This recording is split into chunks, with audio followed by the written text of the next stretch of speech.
Nah, I don't think it was that bad. All right, so Yeah. today the first thing we're talking about, we're gonna just go over pretty much a lot of the audio stuff, different audio equipment, and what you should look for if you're planning to buy any of it. The first thing we're talking about is mics. We've gone over this in the last semester, so I'm just gonna kind of briefly retouch on it again, because there's a lot of different little things that you need to look at when you're looking to buy a mic. First of all, it's the different kinds of mics that there are. There's dynamic and condenser. When we're talking about filmmaking, location sound, we're mostly talking about condenser because I know that there are dynamic mics that are shotgun mics that are dynamic, but for the most part, most of them are condenser and they just work better for that need. Dynamic mics are more for like on stage mics or for some are used for voiceovers and things like that because they don't create any self noise, and they don't need that phantom power that the condenser mics need. But for the most part, we're talking about condenser mics when we're talking about it. Dynamic mics, they can usually handle higher frequencies without distorting, but they're not as good with like distant and quiet noises. And that's where the filmmaking part comes in, where we want to get those little aspects, especially with a shotgun mic. You want to pick it up from far distances when you're picking up people's voices, or you're picking up things from, I don't know, sound effects. If you're picking up sound effects, you want to pick up the ambient noise all around. So you do want to pick up those quiet noises. Because dynamic mics, they have limited high frequency detail, where the condenser mics have more high frequency detail. They're better for those distant and quiet sources, but they need that phantom power to operate for the most of them. And that's where you get like the recorders or your camera. A lot of cameras will be able to generate that power that they need so that you can use it.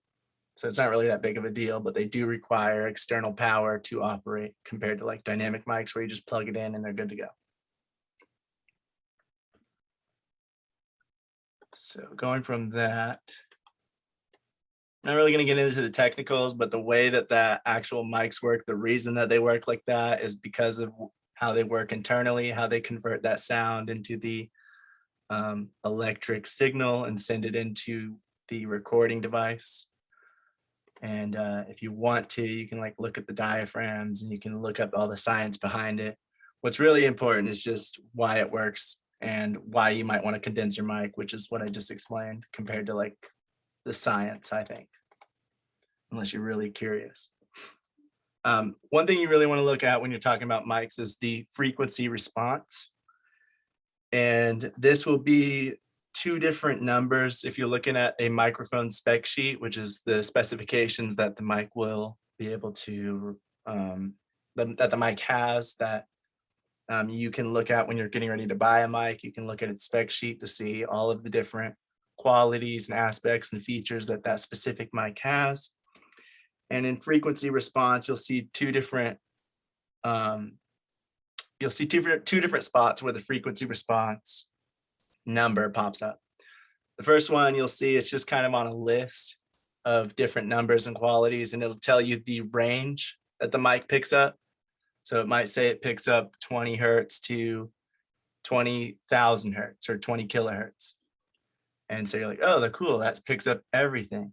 But then it shows you the diaphragm like this, the actual, the diagram, I mean, of the frequency response and how it actually picks up those sounds. So all mics are going to be a bit different depending on what their main use function is for, and just depending on what they're made out of and the materials and how they function, how they're put together. They're going to have these different frequency response diagrams that show how well it picks up those sounds at those frequencies. On the lower end of the spectrum, on the left side, those are going to be the kind of like the rumblings, room noises. That's the bass sounds. And on the right side, that's the treble sounds, the very high pitched noises. And somewhere in the middle, we're going to have people's speaking voice, dialogue, things like that. So depending on what you're recording, you might want to get a mic that has less or more of either of those. When we're talking about filmmaking, typically you usually want to have a pretty flat response, I would say, because depending on what you're doing, if you're recording, especially if you're recording for sound effects, you want to try to get like pretty much as much of that as you can. If you're trying to get a bunch of ambient noise, you want to make sure that, unlike the frequency response on the mic on the bottom, it's not going to cut off a lot of those bass sounds. It's going to be able to pick them up pretty well. The one on top is a little more flat, so it picks up everything pretty much at the same level. It's not going to give any more attention to different frequencies compared to the one on the bottom, which is giving a lot more attention to these frequencies around the 5,000 range, going down to around maybe like 300 hertz. And that's usually where, like I said, where the voice would be somewhere around that range. It's around 180 hertz to, I think it's like 120 hertz or something like that, to around 8,000. And that's why a lot of mics will have that drop off at the bottom, because they don't want to pick up that room noise. They'll have the drop off at the top because they don't really care about picking up very high pitched squealy noises, but they'll have it pick up very well in the middle so that it can pick up voices and things like that very well. So if you have like a singer or something like that, it's going to pick up their voice without picking up these room tones and all these other things that you don't really want to pick up in those situations. But for filmmaking, you usually want to have a flatter response because you can always adjust that later in post. You can change the way that curve looks later on by cutting off some of that lower end, the bass noises, or raising them, giving them more gain later on in post production. But with live performances and stuff like that, that's when they really want to make sure the mic is doing the function that it is supposed to. Like for a live performance of a singer, it's going to have more emphasis on the voice and middle frequencies than it will on the high end and the low end. Whereas for filmmaking, you want to try to give it as much attention to every single frequency so you can pick up every kind of sound, especially if you're doing sound effects. That's when you want the flattest response. Does that make sense, everybody? Let me see something. So there are some mics that actually have a function where you can change the frequency response, where you can kind of add a high pass or a low pass filter on the mic itself. And there's just like this little switch that's on the outside of it, which in that case, if you're getting too much room tone and you want to cut it off, you might put a high pass filter over it by just flipping that little switch, which will cut off all the low frequencies, cutting out that room tone and getting all the rest of the sound you want. So you can also look for mics that have that function, and that's always a good thing to be able to adjust it as necessary. But for the most part, when you're looking at mics, they only have one frequency response, or they have one main one, which works the best. And you want to look at that and just see, what are you using that mic for? And you want to make sure that you're getting one that will work best for your situation. If you're just using it for voiceover for post-production, you might want a mic more like the bottom one, where it's not going to pick up the computer noise or the mic noise itself and all those things that are going to be on the lower end and low frequencies and the room tone and all of that. You might want to focus more attention to the voice.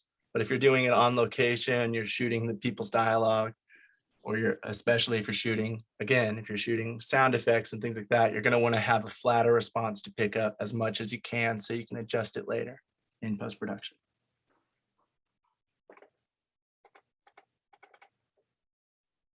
Next thing you want to look at when you're buying a mic is polar patterns. We talked about polar patterns a few times, so I'll just try to briefly touch on this. It's going to show where the mic's going to pick up its sound from. Is it going to pick it up from the front of the mic, the side of the mic, both sides of the mic, everywhere around? These different things are going to show where it's going to pick up the sounds from and where you're going to have to point that mic to make sure that it's picking up the sound that you want. As you can see in the bottom right, that's the shotgun mic diagram. So it shows that Those two little side bubbles are actually equal so that it's trying to cancel out any noise coming from the side, and it's picking up most of its sound from the front, a tiny bit from the back, but not really. So most of it's coming from that front side, and it's very directional and it's very narrow. So you have to make sure that you're pointing it in the right direction. Having it on axis is what it's called when it's in that bubble of where it's going to pick up the sound the best. If you have a mic and you're pointing it and it's off axis and it's not in the center bubble, then it's not going to pick it up as loud, or it's going to sound a little muffled or weird, and it's not going to have as much clarity. So whenever you have a mic, you just make sure that you are knowing which way to point it. If you have like a voiceover, you might want to get a mic that just has a little bit of wider of a range, like the supercardioid, hypercardioid, or the cardioid itself, just so you have that whole frontal part being captured. So whenever they're speaking, anything from the front side is getting into them, especially if you have one or two people standing next to each other. You don't want it to be as narrow as a shotgun mic might be. If you're doing ADR and you're trying to match it to the sound of a mic, you just want to try to get whatever mic was used on set, so you can try to match that sound as best as possible. Because if you get two different mics, it's going to be a little bit harder to match that same sound. So if you're doing ADR, that's something else. But if you're just doing voiceover, you might want to have just a cardioid mic or a supercardioid or something like that, so you have a little bit more space to be able to have the person look around or do whatever they want while they're doing the voiceover. Then you have the lavalier mics, which is that omnidirectional, which is picking up sounds in all locations, in all directions, and those are the ones you put near the person so that it picks up all the sound coming from them, and it'll pick it up no matter which direction it's facing. So you don't really have to worry about that. You just have to try to worry about hiding it away so it's not in camera, unless you're specifically trying to get it in camera. Another thing that these things will do, you can't really tell from this picture. Let me see. Another thing that you'll see, if you can see those little numbers, you kind of start to see, I'll just tell you, the one on the bottom is like -25 decibels, and the one at the top is -5 decibels. And it's showing that it goes -5 each one. And what that's showing is just whenever it's in that range, it's losing or gaining more sound, pretty much. Like it's picking it up in that direction, but this is the amount of sound that's getting lost as you get farther away or closer to that area on the mic, pretty much. And so like not every mic is going, just because it goes from front to back doesn't mean it's going to keep going in that distance forever. Eventually it's going to be cut off and not really have any sound coming from 5 miles away, of course. And that's where shotgun mics are very directional, in the point where they actually have a farther reach than most other mics. And that's sometimes really good and sometimes really bad, depending on if there's a lot of noise going on behind your subject. If you're pointing the mic at the subject, your mic might be picking up noise coming from the background because it's very far reaching. So that's something to keep in mind as well. And that's why having a mix of lavalier mics and shotgun mics are usually a good thing when we're talking about filmmaking on location, sound recording.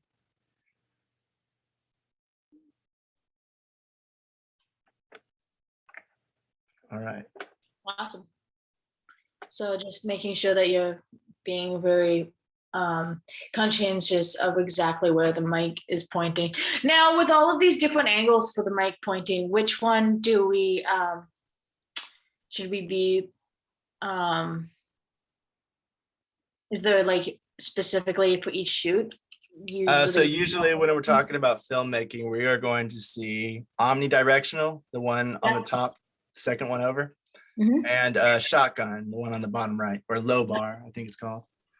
And those are going to be the two that we mainly see when we're talking about on location sound recording. Lavalier mics will have this omnidirectional one, and the shotgun mics, the boom mics or shotgun mics, will have that bottom right. And if you were to do ADR or dubbing voiceover work, which one would it be? Would be the best?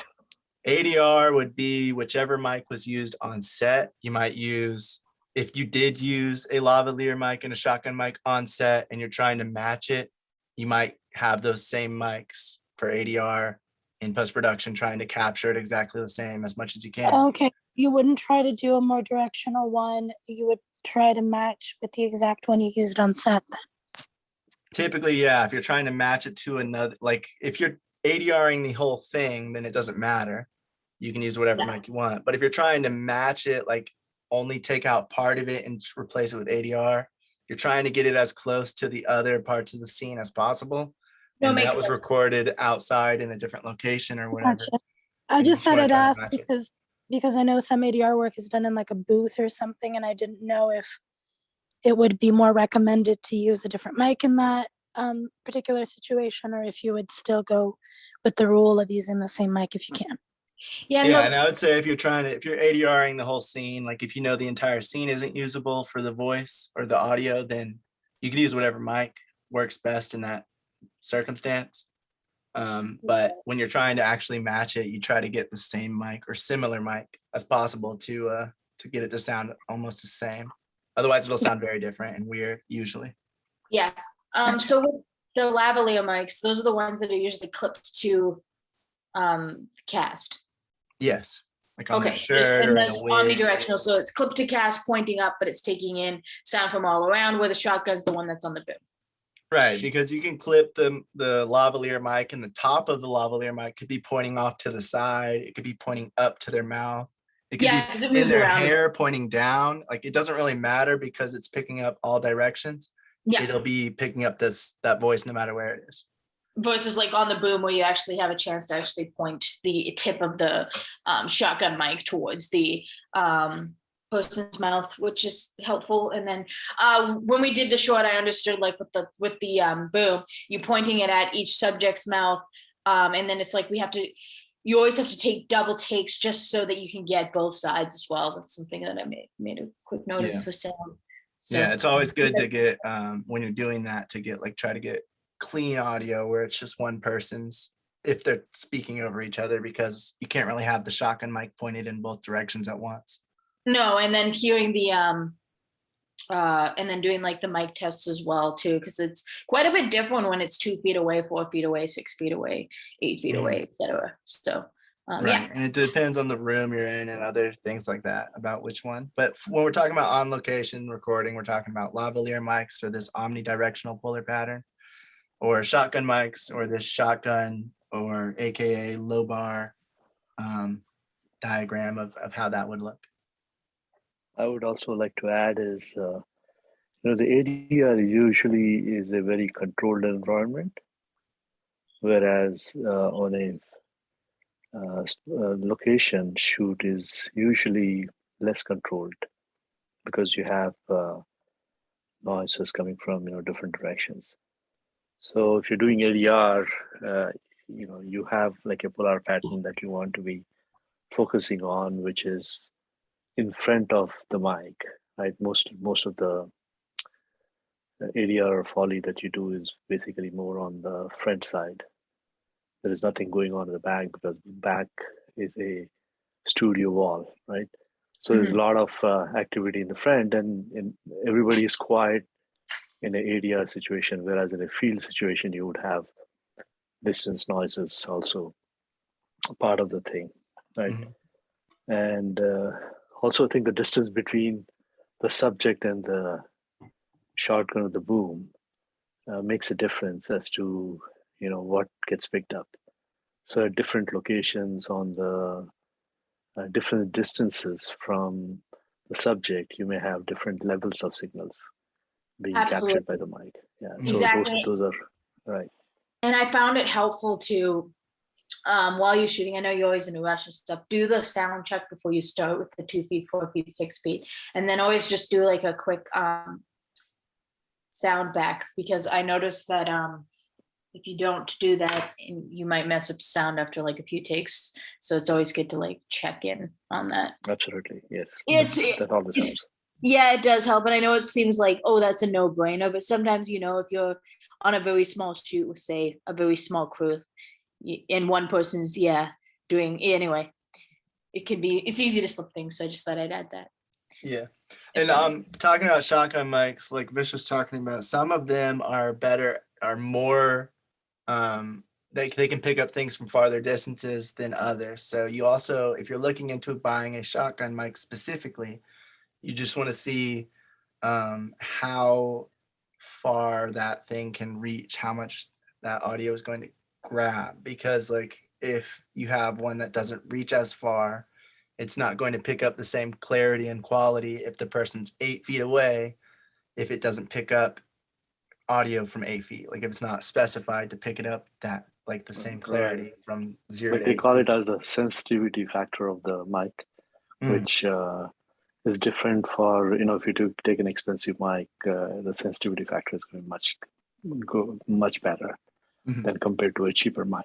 So that's how it gets distinguished between what it picks up and what it drops, in the whole realm of things, like when you're trying to record something. Like for instance, if you want to really record a train passing by, right? And no matter what distance you're going to be at, it's going to be the level is going to be really high. And, so some mics will handle it better, some mics won't. The car passing by, maybe, you would have some sort of effect, car approaching and then leaving you. So, those will be recorded differently by different mics. So depending on the situation, what mic you want to use is going to be depending on that. So always test it out. I think that kind of helps. Right. Yeah, that does help for sure. Yeah, like the everybody was saying, everybody I've heard talking about mics, of course, is like you can look at all the specifications and you can know what they mean, but that doesn't mean that the mic's going to handle exactly what you're thinking it's going to. So you always want to test it out if you're able to before you buy anything, just because it might not work how you're thinking just based on the spec sheet alone. But it is good to know these like different specs to know what they mean and what they do. Yep, definitely. So the next thing I'll talk about is equivalent noise or self noise, which is just shows how much noise the actual mic adds to the recording. You want a mic itself making as little noise as possible for the cleaner recording. So the lower this number is, the better. You can see it highlighted right here. It's just 6.5 decibels is what they're saying. So about 6.5 decibels is added to whatever you're recording, and that's just the mic noise itself. It's not going to come into play too much, but depending on how cheap you're trying to go with your mics, this is a number you want to pay attention to, because the higher it is, that means the more noisy it is, and that means the less you're going to have a clear recording of what you're actually trying to record. It's going to have more unwanted noise that you're going to have to quiet down, which might affect the way that it comes out after post-production. Yeah, these are good notes. And that makes a lot of sense when picking out mics and things for sure. Super helpful. And then what was I gonna say? Yeah, just yeah. It's good. And then you have, well, this is the same picture, so I'm just gonna go back to that one. Right above that, you have this S and N ratio, which is the signal to noise ratio. And that's just saying, basically you want a higher number here because it's showing how much of the actual recording is the audio coming through instead of just the noise of the mic itself. So it's just taking that 6.5 decibels and showing how much of that sound is going to be the sound recording itself compared to the sound of the noise of the mic. So basically on the S and N ratio or signal to noise ratio, you want a higher number. On the equivalent noise, otherwise known as self noise, you want a low number on the mics.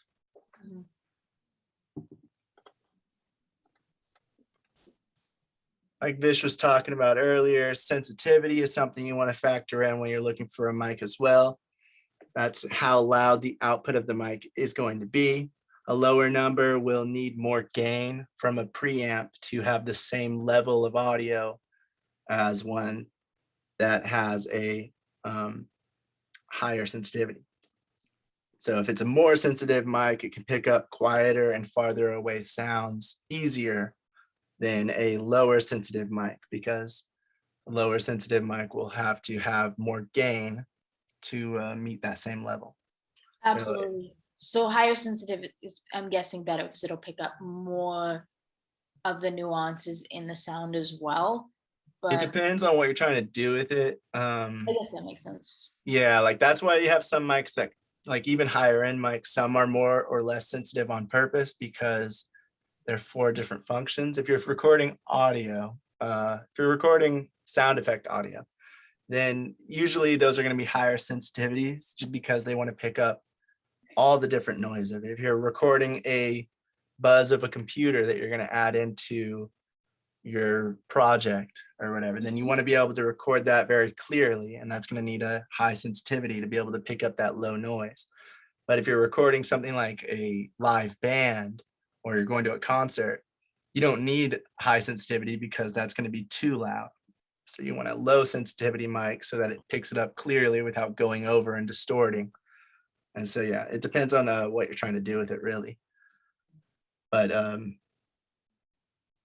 I would say higher sensitivity has a little more option, I guess, because you can always turn down the gain or lower the gain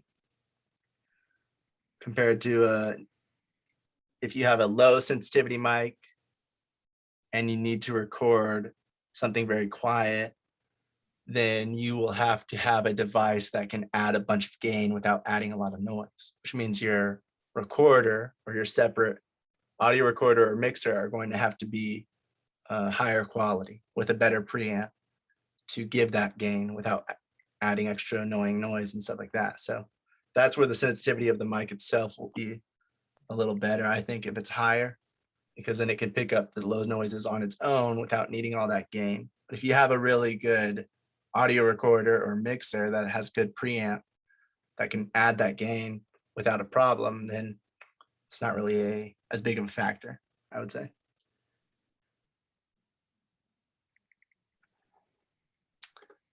Going on from that, you have another thing on the list where if you see it say maximum SPL, that's the maximum sound pressure level.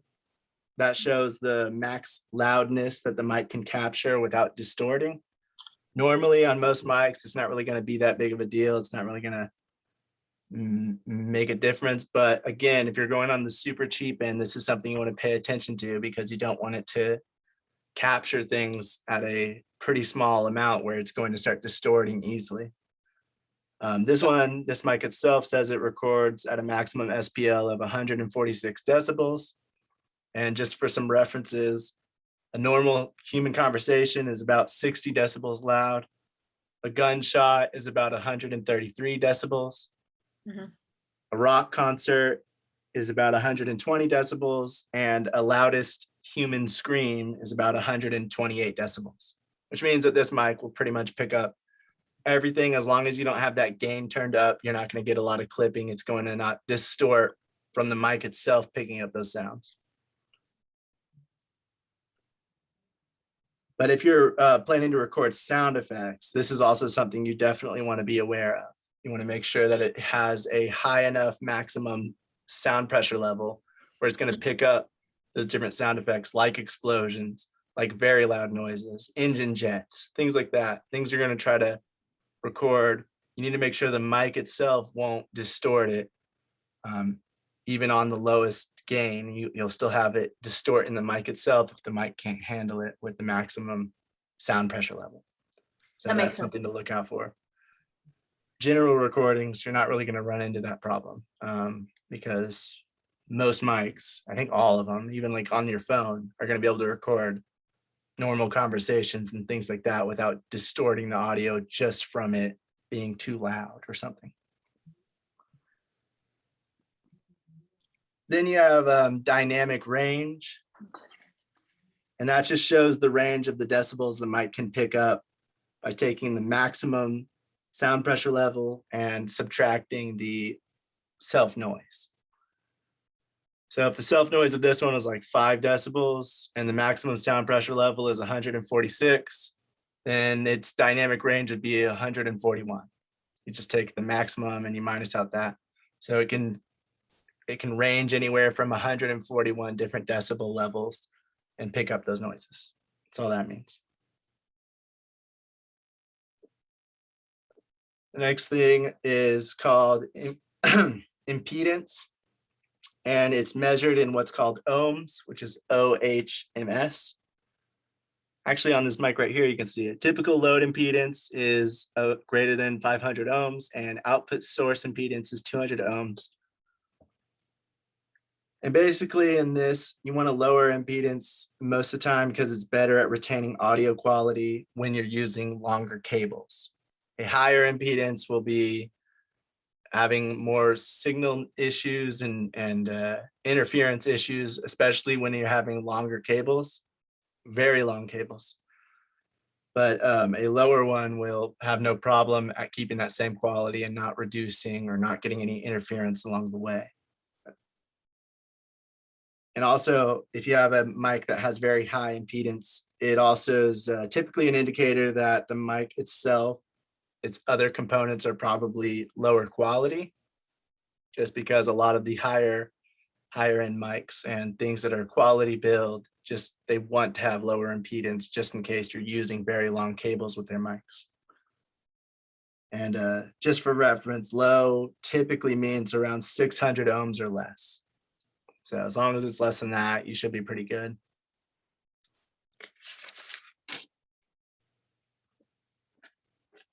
Yeah, that's all I have for mics. Does anybody else have anything to add or questions or anything for mics? Just like, so if you're hired as the boom operator, are you expected to have your own equipment, or is that covered by production? It depends. It depends. Yeah. It really depends. depends on what the budget level is for the thing, like or like what kind of experience you have and things like that. Like not everyone's going to expect for the people to have their own equipment. Lower end productions, sometimes they want the people to have their own equipment so that all they need to do is hire somebody, they know how to use their stuff. And sometimes even higher end productions, they'll want people to have something they like specifically, but they're not really, I would say they're not expecting you to have it as much because they rent out a lot of their equipment, higher end budgets. Yeah, that's what I was thinking too, because like on like a smaller budget, it makes sense you would have your kit rental and stuff, but on a big budget, say you have like for a shoot, you're using 15 different mics. They're not going to expect one person to even. I feel like it also depends on how Right. what you qualify as big. If you mean like big as in like big production Hollywood level, because I have seen like some medium level productions, a couple million, stuff like that, where they will try to go for someone that has their own kit. Was that, if I'm not mistaken, was this the one of the videos we watched? A guy literally said that someone came up to him and was like, "Oh, save up and get your own equipment, get your own gear, and then I'll consider you professional," or something like that. Or I'm not gonna hire you anymore until you get your own gear. Was that the one? Yeah, there was someone said that on one of these videos in this week, but I don't think it was like on a big budget thing. I think it was just somebody who was saying like, if you want to be taken more seriously, especially at the independent level, you should have your own equipment and you should know it pretty much by heart, just because then they know, it just seems like you know what you're doing more. Well, yeah. No, I mean, Brian, yeah, I was gonna say, Brian, do you want to share your experience on it? yeah, it's a combination of both. You should definitely have, if you want to be considered a sound person, you should definitely have your own equipment. And here's why. Because if you offer yourself and say, hey, I want to be a sound guy, I don't have any equipment, how are you going to learn how to use the, you know what I mean? Yeah. How are you going to rent all this equipment and, you don't even have your own equipment to try it. You need, at some point, you're going to have to purchase. Yeah, that you're working on it if you don't have your gear at home. Yeah, so if you don't even have like the stuff you can afford, like how are you supposed to manage to even get to that level where you can rent equipment and still know what you're talking about. You know, you It's have to. not having a subscription to any editing software, pretty much. Yeah. So at some point, like for the sound thing, like, you know, you're gonna at some point want to not necessarily buy the most, you know, extravagant equipment or buy the most equipment. For me, like I have, like I tell people this is what I offer. I have enough lavs to cover this many people. I have a 4-track recorder, boom, a shotgun mic, a shotgun pole, boom pole, all that stuff. This is what I can do. Depending on your script, I may or may not have to rent something else out, depending on what your demands are for the script, and then we'll go from there. I would say But if you're to build your work, especially, it must really help when you have your own gear, because they're more likely to hire someone who has their own gear in the beginning, as opposed to, this is my opinion, but what I've seen is that they're like, if I'm starting out and I want people to hire me having my own gear is another plus, because it's one less expense for them, or it's going to be a cheaper expense because my kit fee will probably be cheaper than having to rent it all out. Yeah, So no, that's something I have in absolutely. my back pocket. At least have one set of gear, and like, so make sure that you know exactly which department that you're gonna go run for, and like, just my suggestion is like after school, get the gear for like the department that you want to work in as your first main department. Get everything that you need and just work on that one department until you have all of your days and everything for the union, and then apply. Then if you want a second category into a second category, then buy the equipment for a second category. Putting all your effort into like one specific area just ups your chances and like abilities of like success, because you're not split too much.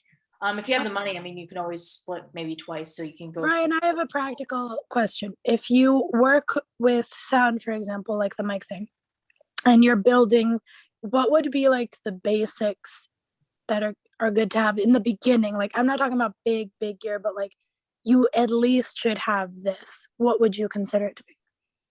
Oh, just the basic fundamentals. Yeah. For me, like if it was one of those things where it's like what I want to have in order just to get some sound, a recorder, a shotgun mic, and a boom pole is like the basics. Yeah. So with a shotgun mic, let me digress to another aspect about the microphones. So we were talking about dynamic and condenser microphones and stuff like that. And Coda had mentioned something about microphones that can do both. On that note, just know a lot of those microphones are different from cameras. The camera department is completely different. With cameras, you can get away with getting a cheaper camera, you know, and getting cheaper equipment. On audio, and I've said this before, like usually on audio, the cheaper it is, the more headache you're gonna have. So like definitely look, not saying you should spend like all of your money, but you know, sound is something you really can't avoid being cheap at. So you're gonna have to like, you know, make your, you know, determinations and just say, I'm gonna get this and this and that and the other. Probably be about $1,000, I would say, to get the basic sound equipment that's at a high level. That's a good number, but it's just good knowing What I look what at.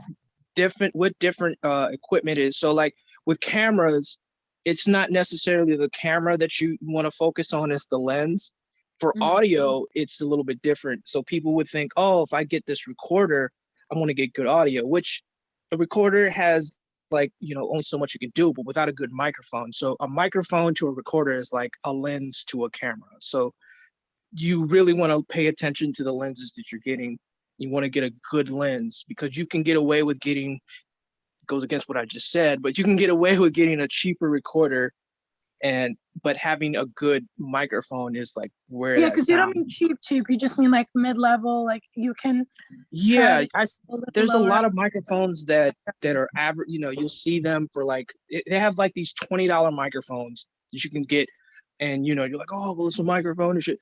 No, like you know, it's not. And like I said, I've seen microphones that try to do both. Like, so it's this little switch on it. They'll go from dynamic to condenser and back and forth. Those aren't really ideal, just because like a shotgun mic is just the design of the microphone itself, to be able to switch it off and change its functions is not, you're not going to get good. It's going to be one or the other. So Yeah, just last keep that in mind. I have a last question. And then sorry, honey, but this is just curiosity of mine. I know that if you buy, for example, like cheap wireless lavs, it's not worth it because the signal is crap and it's just not going to be as worth it. But like, do lavs like have when they're wired? Does it also make like a huge difference? Well, the wire obviously makes a huge difference, but like mid-level lavs, are they worth it to like? Or should you save up and try to get the like more professional ones? I definitely see when you say professional, that's like, and for sound is Higher different. level, So I guess. the brands you can Yeah. trust, three brands you can trust when it comes to lav: Rode, Sony, and then there's the Sennheiser. Me personally, I trust Sennheiser. Like just me, I just Sennheiser? trust Sennheiser. Yeah, I trust. Yeah, Rode mics. So like, because I've been in the studio a bit. Like Rode mics are pretty good, and I would say make sure you invest in a really good boom pole. I know it seems like silly, but like spend the extra money to get the really Oh light. no, it's not. We're gonna talk Oh yeah, about. we're gonna get Oh, into yeah. that definitely. Yeah, just like, because if you're gonna like $1,000 seems like a lot of money, but it's not if that's all you need to get started in the industry and you'll just start like picking up work all the time and you can get the other stuff later. Then you show up on set and like you look really pro. Yeah, there's an expression that says that the cheap ends up being expensive, and that's what like as far as you're investing in yourself, you're investing in your career. So yeah, you gotta have some stuff to get started. But wait a minute, let him answer my question. Right. What would be like the lav situation? Should I like what would be should I get like the Sennheisers? Yeah, Then I would should definitely. should I save up for the Sennheisers if I I were? would definitely suggest the Sennheiser. They're expensive. Well, that's the thing. Like I'm saying, for like one lavalier microphone from Sennheiser, that's a receiver and a transmitter with the microphone. That's like $500 and some for the GH4. Ooh, Yeah, wow. but Yeah. that's the thing. That's like, this is like low tier stuff. Like, big audio professionals like, oh, you got Sennheiser, they're okay. It gets worse. Like some of those microphones are like really expensive, specifically television microphones. Those things are like $2,000 a piece for a receiver and just a transmitter. Those things are Yeah. expensive. So, Sennheiser, because me, I'm cheap. So like when I go look for stuff, I'm just like, man, but it's like I have to like bite the bullet on it. And I just went and got, so me, I have two lavs enough to cover two people. So this is what I tell people is like, I can get a two-way conversation and a narrative plus a boom, and then, or I can do a two-person interview for corporate stuff. And Okay, so to clarify, it's like don't skimp on the lavs, save up. It's worth it more for you to wait a little bit and have enough money to get the higher quality ones, medium quality, like Sennheisers, yeah, basically. but to answer the question you would ask of which one you should, I said the boom, I said the shotgun mic specifically because if you don't have lavs, you could still get good audio with a shotgun mic. Yeah. As opposed to the opposite, where if you just have lavs, now you're stuck. Like let's say you're not trying to get dialogue at all. Now you don't have a shotgun mic and all you have is a lavalier. So it's better to start off with a shotgun mic because you can work around. The shotgun mic is like the workhorse of the audio field. It's like the go-to, like, you know what I mean? It's like the middle. It's like mid-grade. You can get good audio from anywhere. You can bring it in the studio and still get good audio. You can go outside and get. Thinking about like the build up as far as like buying up equipment slowly, like when you're that's the one you want to start off with. That's the starter microphone. You want to get a good shotgun mic. And then save get you a couple of lavaliers like you're saying, and that makes sense if you're doing sound. And you're going for that department. It's interesting and stuff. That's like it's actually like it sounds like a lot of money, but it's actually not. Like for me, I spent $1,000 for my first equipment to get into film too. So different department, but yeah, it's similar. And then it's like makes so much more money. That small investment actually does bring returns if you use it. I think the only dumb thing you can do is if you go out and buy like really low grade stuff for every department. Yeah. Yeah, So- I would say that's stupid. It's, you know what I mean? Like, maybe if you did 2, like if you had the money and you're like, well, I'll get the gear for these 2 departments that I'm very much interested in. Now that makes sense because then you can take whatever call. But like, if you make it too convoluted, you'll like spread yourself too thin. So there's a thing. Speaking of Right, convoluted, I mean, like when I'm talking about equipment this semester, I'm looking at it more from a independent, you're gonna make your own project type Yeah. of way to look at it. So that would mean like if you want to be sure that you have everything you need, then you have to get it all yourself. If you know people that you're going to have, or you're going to hire people that have their own stuff, that's another thing. But the way I'm looking at it this semester is I'm looking at it more from the independent perspective where you're the producer or the director of a project that you want to make, and you have to go out and get all the equipment yourself. And that's what we're looking at it this or semester. you That's have what to we're looking figure at. out I see. For friend you know equipment.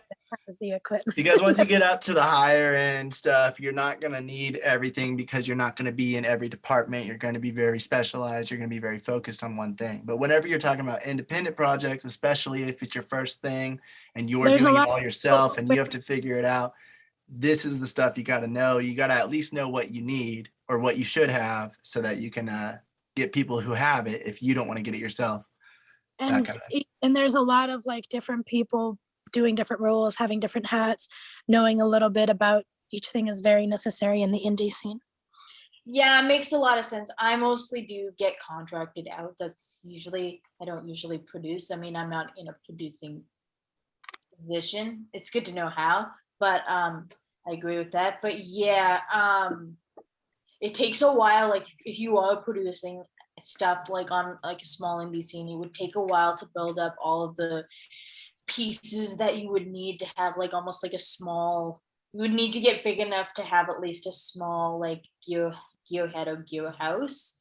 And at that point, then you could actually start being in business. But now you're talking about a business like, or like producing your own stuff. It's probably like 50,000 you'd want to spend on all the equipment that you would need. Yeah, Oh, but yeah, sorry, like trying to start it off. If you don't have anything and this is your start, you're gonna have to put in a lot to invest in to get the stuff or to get people who have the stuff. If you have friends that have the equipment, that's great. And if they offer it to you for free, that's really great. But some people, even if they have equipment, they're still gonna require you to get insurance for it because they don't want their equipment to break and not get paid for it. And some people will require a kit rate for their equipment. Or you might just go out and rent everything for your project, but you still need to know all the stuff that you're going to need for that. Definitely. I would also suggest, like, if you are saving up and stuff, get experience on set in a department as well. So if you do want to produce your own indie, like whatever you want to produce, do it, but like also get really good at like 1 or 2 positions as well. That's just going to help carry you over too. So then if you're producing your own projects, not only have you worked on bigger sets and have like understanding other people's ways of doing it, which can carry over and you're like keeping your eyes open, you can also it's also important to that's going to get what you need to. So it's like, so then you could do more of your own projects as well and just balance it out. I mean, those are just ideas. and that's why it's also important to like make more connections, meet people, get their trust, and show them what you can do. But sorry, honey, I didn't mean to like go off on like something. I just had a few questions. And No, it's fine. We're talking about equipment this semester, so Yeah. that's good. One last thing about sound is that people try their hardest to capture everything and they overthink it. Don't overthink it. So what I had mentioned before about having your own equipment and learning how to use it is good to get that experience to learn the capabilities of each mic and what they are capable of. So say for instance, because I run into this a lot, like I get a lot of people and there'll be like 10 people in a scene and the producer or the director, they're like, oh, we got to get everybody live. Why do we need everybody live? Is everybody even talking? You know what I mean? Does everybody in this room have a line? Because if they don't, then what's the point of putting a mic on them? You know? Right. Or you might be able to share like the lavaliers, like you went over in the diaphragms, that the pickup patterns aren't directional. Mm-hmm. So you might get away with being able to share a lav with 2 different characters. Like you can have one character next to the other one and they can share dialogue. It's not ideal. It is not ideal at all. But if you know how the microphone works, you know I should be able to get some good sound between these two characters. And I can save myself from having to use a lav. You can save batteries. You can save money if you know how the microphones actually work, as opposed to trying to get everybody mic'd up that doesn't need to be mic'd up. That's very important because people overthink it so much. They're like, oh man, oh, especially, so it's kind of hard to talk about microphones without talking about cameras, because as an audio person, you should be looking into the camera to decide what's the best strategy to get the sound. So if you have a nice, big, wide open shot, normally people would think, oh man, big, wide shot, we got to put a lav on them. That's not the case, because it doesn't make sense to have a lav on somebody when the camera's 20, 30 feet away, you know, and the audio, the microphone is like right on the character. The sound is going to come up like perfectly clear. It's not going to look right. It's going to look weird. So you have to just determine, like, is this dialogue that important where it needs to be up and close? Or can I, you know, stand 20 feet away and make it sound more natural depending on Or what even they're. like cheat it, Mm. right? So like say, you know, for picking up dialogue, you're usually at like for the close scenes 2 feet with the boom mic. Would you not like just cheat it, say 6 or 8 feet away? So you're still capturing enough dialogue that's like this, the boom captures it, but you might not have to be as far away as the camera to still give it the same effect. That's a question. Well, yeah, like if the camera is like close enough, like you should be able to get good pickup patterns. But if the camera, if the camera is like super wide, like super out there, like way out there, then yeah, it doesn't matter what kind of shotgun mic you have. You're just not going to get the good sound. It's not going to be great. But at the same time, let's say you have a big open shot and the character is like yelling or screaming, it's not going to sound right if you have a lav on them, you know, because it's going to sound like the character is very close to the camera because the mic is very close to the subject, when in actuality, the subject is like further away. So you have to know like you have to know what the dialogue is. You have to know what the shot is, so you can determine whether or not you want to get lavs, whether or not you want to use shotgun mics or any of that stuff. So you really have to like pay attention to the shots as well and the script to Mhm. determine that, and Right. knowing what your microphones are capable of. Absolutely, and doing the tests and stuff. And oftentimes it's like one of those, like you go to the store, test out the mic, and then just kind of like go for one and get really good with it. And then once you're really good with that, perhaps you buy another one, or you work on set where you get to touch different mics, and then you just through experience, or you get to work under somebody who gives you kind of direction and stuff, and it works, and then you just figure it all out. It comes with experience. I mean, definitely practice so you know what you're doing, but then just kind of like don't withhold yourself forever until you're perfect at like the one mic, because then you will grow at a bit too slow. So just make sure that you get like pretty good and then get out there. I guess if Yeah. that makes any sense. Yeah, and so when we're talking about mics, some of the mic brands you'll hear of that are that most people recommend, or I don't know about most people, but that are very good is Shure, Sennheiser, Neumann, Rode. Rode is typically on the cheaper end for like the budget. It's more budget friendly. They're still really good for the budget, but if you're trying to move up further than that, then Rode is usually not looked at. It's not saying that it's bad. It's just that it's very good for its budget, is what everyone always says. Then you have Audio Technica, Blue, and AKG. So those are some of the brands you'll hear when you're talking about mics, and there's some you want to look into. Sennheiser, I've heard it really good. Neumann, Shure has really good mics, depending on what they're going for.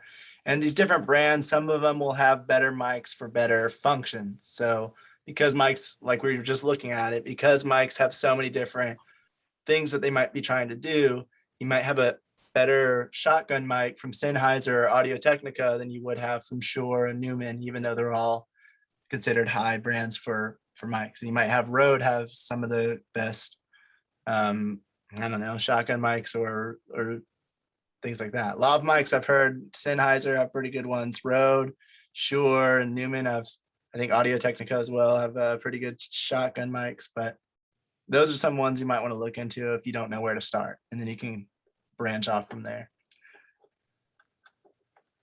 Moving on from mics, talk a little bit about sound recorders or audio recorders, field recorders. There's given different names. There are some that are more cheap and they're more pocket size. This one is like, I think it's around 200 to 300, I think. The Zoom H4n, it's a years old now, but it's one of those go-to things for independent filmmakers because it does the job that it needs to do, and it is still somewhat cheap for the budget. And so it is, looked at. There's also Tascam, and there's a few other company brands that we'll get into in a second. I have this one. I would like to upgrade. I think it is good, but I would want to get something a little bit higher budget and higher end with a few more functions than this, which we'll talk about in just here in a second. So when you're looking at a audio recorder or field recorder, the first thing you want to make sure, especially if you're going super cheap, you want to make sure that the audio recorder can record in WAV format. So audio can be recorded in MP3 or WAV.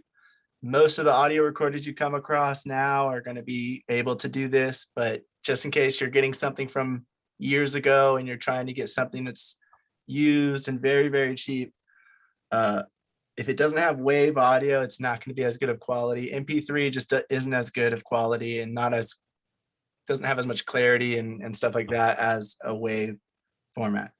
So you want to first of all, just be sure it records WAV to get the best out of the audio recorder itself. Then the next thing you want to look at is maybe like the kind of memory that the recorder uses, because some memory is going to be more expensive than others. Some audio recorders have internal memory and they don't allow external memory, which can be a problem because if the internal memory is not large enough for the thing you are doing, then it will become an issue.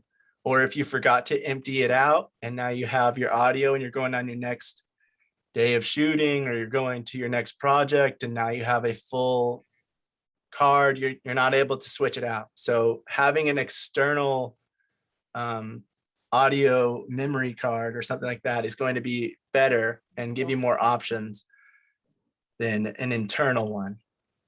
And Yeah, you'll be able to have more room, more space, so you can record longer most of the time. Mhm.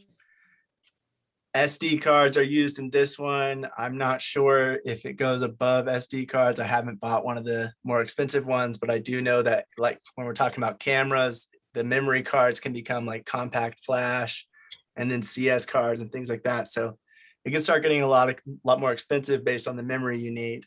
I'm not exactly sure how the higher end audio recorders memory, what kind of memory they use, but that is something you might want to look into because some might only allow micro SD, or you might have some that allow like certain kinds. I know there's different ones. So you just want to look into it, make sure that you factor that into your budget. And then also some don't allow for very as large of cards. So for me, if I had SD cards that were like 128 gigabytes, and I bought maybe the Zoom H1n, I think the H1n only allows up to, I'm just gonna say, I don't know for sure, but let's say it only allowed 32 or 64 gigabyte SD cards. Well, if I'm loading in a 128 gigabyte card, it's not going to work with it. So if that's the kind of cards I already have, then buying that recorder, I'm going to have to buy new memory cards with it. So that's just something you kind of want to look at and be sure that whatever you're using is going to work with it, or Yeah, that that you makes know sense. how much it costs. Because the other thing about it is, even if you do want to have a huge SD card, I know the Zoom H4n, because I have it. I know this one, it takes a lot longer to load the card when you input it in, if it's a big one compared to a small one. So sometimes you just want to have like an 8 gigabyte or 24 gigabyte card because it loads a lot quicker. And when you're switching in between different menu options, or you're just switching in and out different memory cards for different reasons, having that speed is better than just putting in a 128 gigabyte card and it taking forever to read it, which I don't even know if the H4n actually does read 128 gigabytes. I think the largest one I have is like 64. But that is something you want to look into when you're buying a recorder. Just what kind of memory does it use? Does it allow external memory? And then you just want to see how much are those memory cards and what's the size that it can read and what does it allow. Next thing you want to look at is the batteries and the battery life of the device. Some of these, like I know the H4n allows for AA batteries.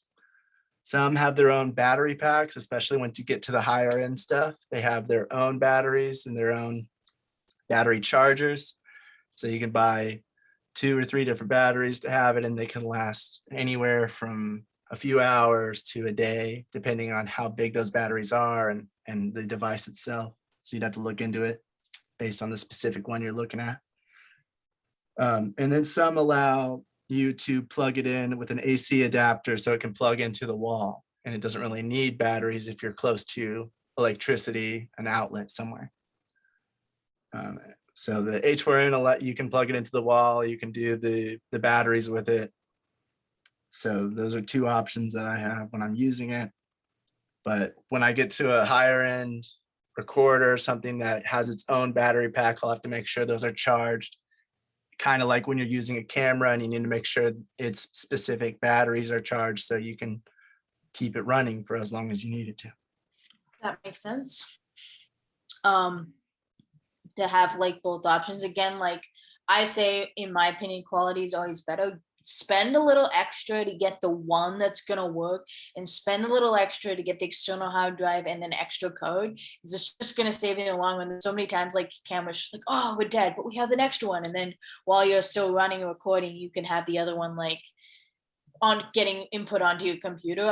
I just, it's like smart, in my opinion, just to like at the bare minimum have the like simplistic highest quality within like a reasonable budget. I think anything between like 1 or 2,000 for starting up for like one department is smart. Again, like if you are buying equipment for a whole set,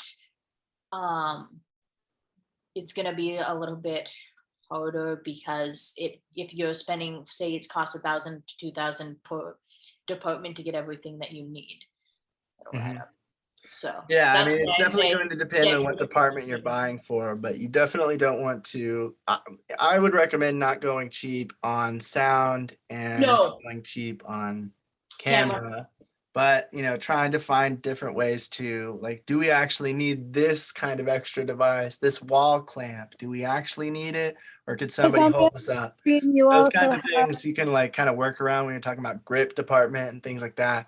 But with sound and camera and like the brain of the entire thing, it's like you need to make sure those things are pretty good enough to what you want it to be, basically. Yeah. it is a lot about balance, because there are 2 extremes. Like there's the extreme where someone spends like bare minimum and gets frustrated later, and then there's where someone will spend all of their money on the latest and greatest because they think they need it, and that's not necessarily the case either. There are a lot of middle options, and everything's going to spend money. At the end of the day, it's just about organizing yourself and doing the best you can, but never trying to, because we've also seen that in the indie scene where people try very hard to have everything new, everything latest and greatest. That will hold you back too. So it's all about balance, I feel like. Right, because at a certain point you got like if you don't know how to use it, first of all, then it doesn't matter if it's great or crap. If you don't know what it's doing, then you're not going to get anything very good out of it. So you need to know how to do it. And that's why a lot of the people recommend starting off, buying something decent, knowing kind of what you're getting into, researching it, making sure that it's going to work for what you need. And then once you start to get used to all those things, you can start to know, oh, I would like that extra feature, so maybe I should buy this next thing and upgrade. Like I bought this and I'm ready to upgrade because of this has worked well for what I've used it for, the H4n. It's worked well for what I needed. I didn't need anything more fancy than this. I wouldn't even know how to use those other things back in the day when I was starting out, not learning. I didn't like learn about it all. So I was just kind of learning as I went. So this kind of thing was easy, simple, and it did what I needed it to, but I'm ready now to upgrade because I know more about the stuff. I know more about what these functions do, and I know more about how to affect it to get different quality of sound. So I know if I hire somebody on, or if I bring somebody on that knows about sound, I can say, hey, I have this equipment. So you don't need to worry about getting it, and I don't need to worry about renting it out. But that's not going to be the case for everybody. We're just going over, things for like, Oh, and also don't hesitate to, like, if you want to try it on a very small scale, like you don't really know you've practiced it all, but you've never done a shoot. Just do it on a very tiny scale, because then if you biff it or it doesn't go well, it's not the end of the world. Do not try anything that you've not done on like a bigger scale, so then everyone's looking at you and you go, yeah, I fucked that up. Do not do that unless you're like underneath somebody who knows what they're doing and you're being like advised. That's because otherwise you kind of like could burn, or like don't overextend or say you can do or have more experience than you have. Be honest about where your level of experience is, and then just gain the experience at that level. So doing a bunch of like really small stuff, and then as soon as you start getting that all perfect, or like close to pretty good, then you can kind of ease into something a little bit bigger and get that pretty good. yeah. And then one's like, and then consistently happy. So when you can keep people consistently happy, it works. I mean, people are not always going to be happy, but if you do show up and you do a pretty good job with a decent attitude, I mean, I say like attitude is everything, but like don't be too hard on yourself if it's not perfect, or you get a little frustrated from time to time, because that happens. Just like brush yourself off. But yeah.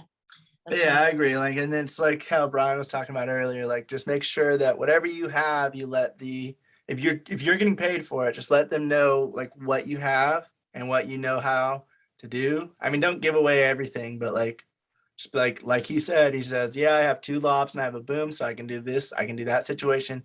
If you're trying to get 6 different speakers and they're all having main lines, then we're gonna have to figure out a way to either use these 2 lobs, or you're gonna have to rent more equipment because I don't have that. And so that's something you want to do when you're trying to get like onto people's sets and things like that. Just be honest with what you have, and then you can experiment and get better and everything, like Sarah's saying.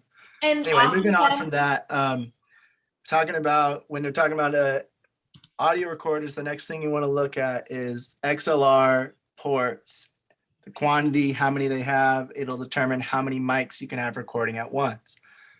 The Zoom H4n has its own 2 mics, which personally, I don't really like them that much. I wouldn't use them for my own stuff. I would always plug in external mics to these 2 slots in the bottom, XLR ports.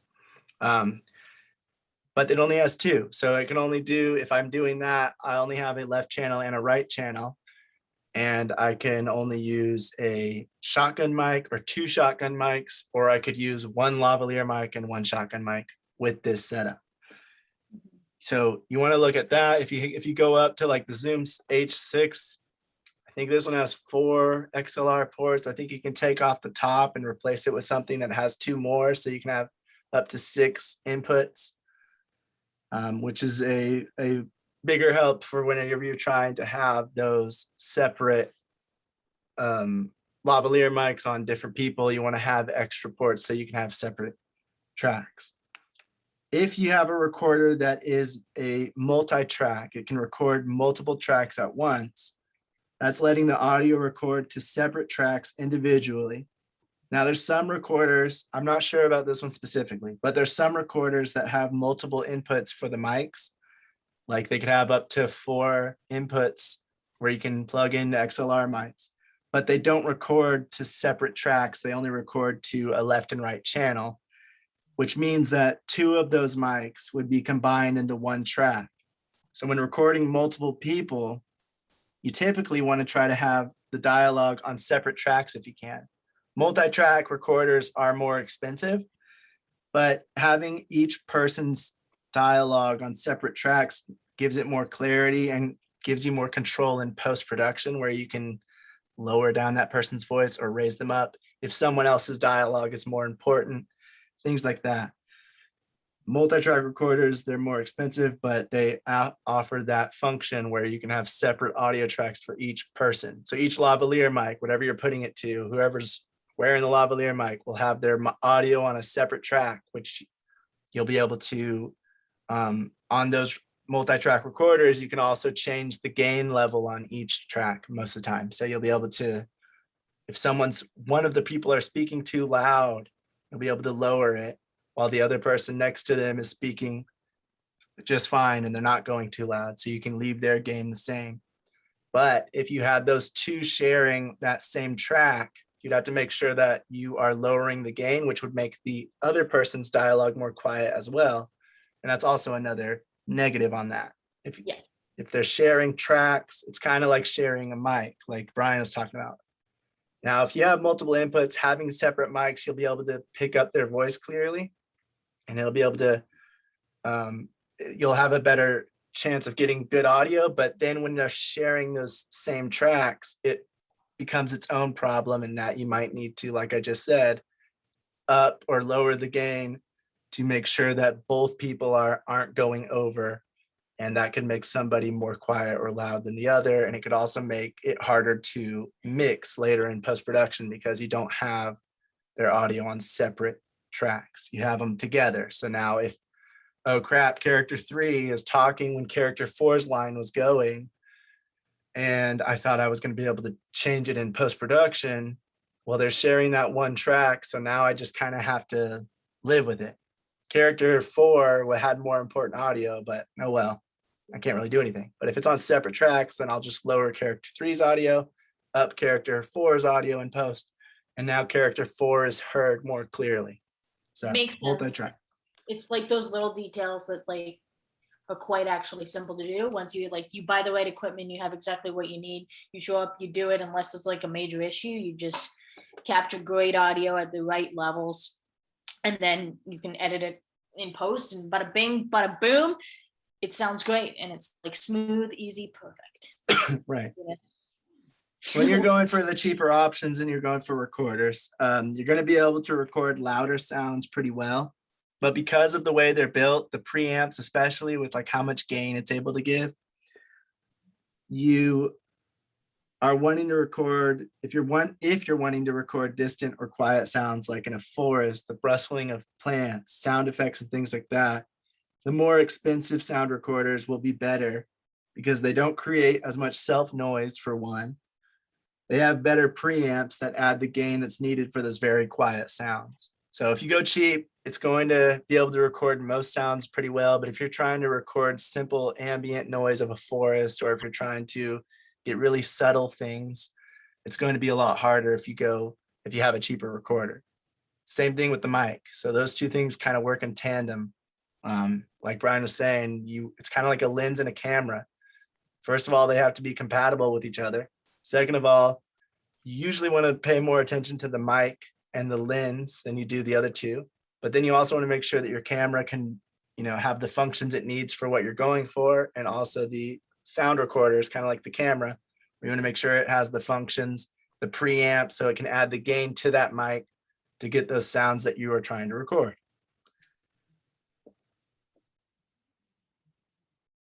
Next, you have the ease of the controls and adjustments to the gain and things like that. If you look on this, the sound device is mixed pre, it's a pretty expensive one. It's like 1,600 or I don't know, something like that. 1,060 maybe for some of them. I know some of them are different. There's like 3 different versions here, so I'm not really sure the exact price difference, but you can see that on the front of it, it has the gain knobs where you can just quickly turn them and it shows you which track it is. So it's track 1, 2, 3, or 4. Well, now I want to turn down track 4. Let me just quickly switch it over. On the Zoom H4n, it just has these side buttons that you click, and it doesn't have multi-track, so it doesn't change the gain of one or the other. It changes it of the entire recording. So for me, I'd have to just turn it down or turn it up depending on one person or depending on one thing going on in the audio track, which would make it louder than I wanted to record it at, which would make it distort. So I have to turn down the gain for everything. But then I'm losing on this quieter noises that maybe I wanted to pick up. So the ease of control, the ease of that, and the way it works is like just pressing the button on the side it's not as easy to dial in as it is with a knob. So those things are something you might want to like pay attention to if you're going to buy a recorder for the first time. Makes sense. Another thing you can consider, if you are able to go for the higher end stuff, higher priced recorders might also have a built-in time code. Mhm. And they're able to send that time code to the audio and video devices for syncing later on. So you don't really need a time code generator, because certain more expensive sound recorders will have time code built in that you can send to everything. And some of them can do it wirelessly. Some of them you have to do it through a wire, or some of them just make it easier to use a time code generator if they have that built in already. And lastly, when you're looking at cheaper options, you should want to check the reviews on how that specific mic that you have or that you're going to get works with your device. I found out recently, actually, that the mic I had was the, what is it called? NTG2, the Zoom. And I have the Zoom H4n, and apparently those kind of have they're not terrible, but they're not as compatible as like something else might be. So just look up reviews on the specific mic and sound device you're going to use, or the specific audio recorder you're going to use, because some are going to be more compatible and work a little better than others, just because there's different devices. So some of them are made a little better for each other, or one thing's negatives or cons, the other device will have pros that compensate for it and level it out Makes better sense. than others. That actually helpful. Like if you get the equipment that actually matches each other, it's smart to do. Right. I mean, like most of them it won't matter. Like, but there are certain instances where certain mics will have a little bit more problems with certain recorders, or vice versa. So you just want to look it up beforehand just to be sure there's no common issues with those two devices working with each other. Does anyone have any questions or comments, or anything to add on sound recorders, field recorders, audio recorders, all the same thing, different names? Did you mention phantom power? I did not. Yeah, so you want to make sure that it can do phantom power as well. Most of them with the XLR ports can. And that is where, when we're talking about shotgun mics, they need phantom power to work. If it's a, what is it called? Not a dynamic mic. Condenser? Yeah, if it's a condenser mic, then it's going to need that phantom power to work, to operate. Most of them are going to need the 48 volts. Some of them can do 24 and somewhere in between. So you just want to look at it and see and make sure. But oftentimes you'll have a sound recorder that's able to send that power to it, but that is also going to put a drain on the battery a little more, because it's now sending power to the mic as well. So that's something else you also want to look at when you're looking at sound recorders. Does it have the ability to send that phantom power to this mic if you have a mic that needs it, like a shotgun mic for the most part? Yeah, that's very important, because phantom power microphones, there's a step. You have to disable the phantom power before you shut down, or else it will damage the microphone. So you have to pay attention, as opposed to microphones that take external batteries. You can just shut down because it's being powered by the battery, so it's safe. But yeah, that's a big one to keep an eye out. And then not It's every not knowing recorder. to give which one time to power down. So you don't Yeah, get- it's another step. So instead of me just turning my recorder off, I have to go into the menu and turn off the phantom feature. Then I'm, whatever mic I'm powering up with the phantom power, I had to cut it off individually. So if I have two mics with phantom power, I have to cut them off individually and then cut off my recorder, as opposed to when I'm just using my NTG, which is being powered by a battery, I can just shut off.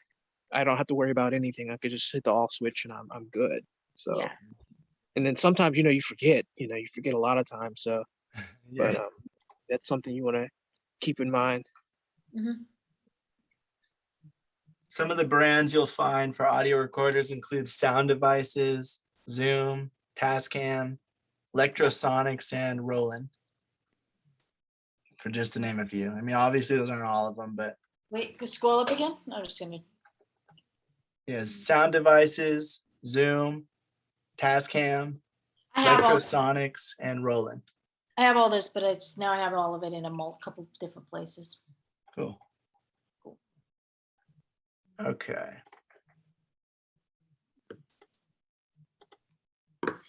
And I don't know if I'm right about this or not, Brian, but with the 48 with the phantom power, I know I believe I've heard that some of them turn it off internally because of that issue. Whenever you like shut it down or something, they make sure to, I don't know, basically flip a switch to save that from happening and making any problems, but I'm not entirely sure about that. Yeah, I think you're right on that one.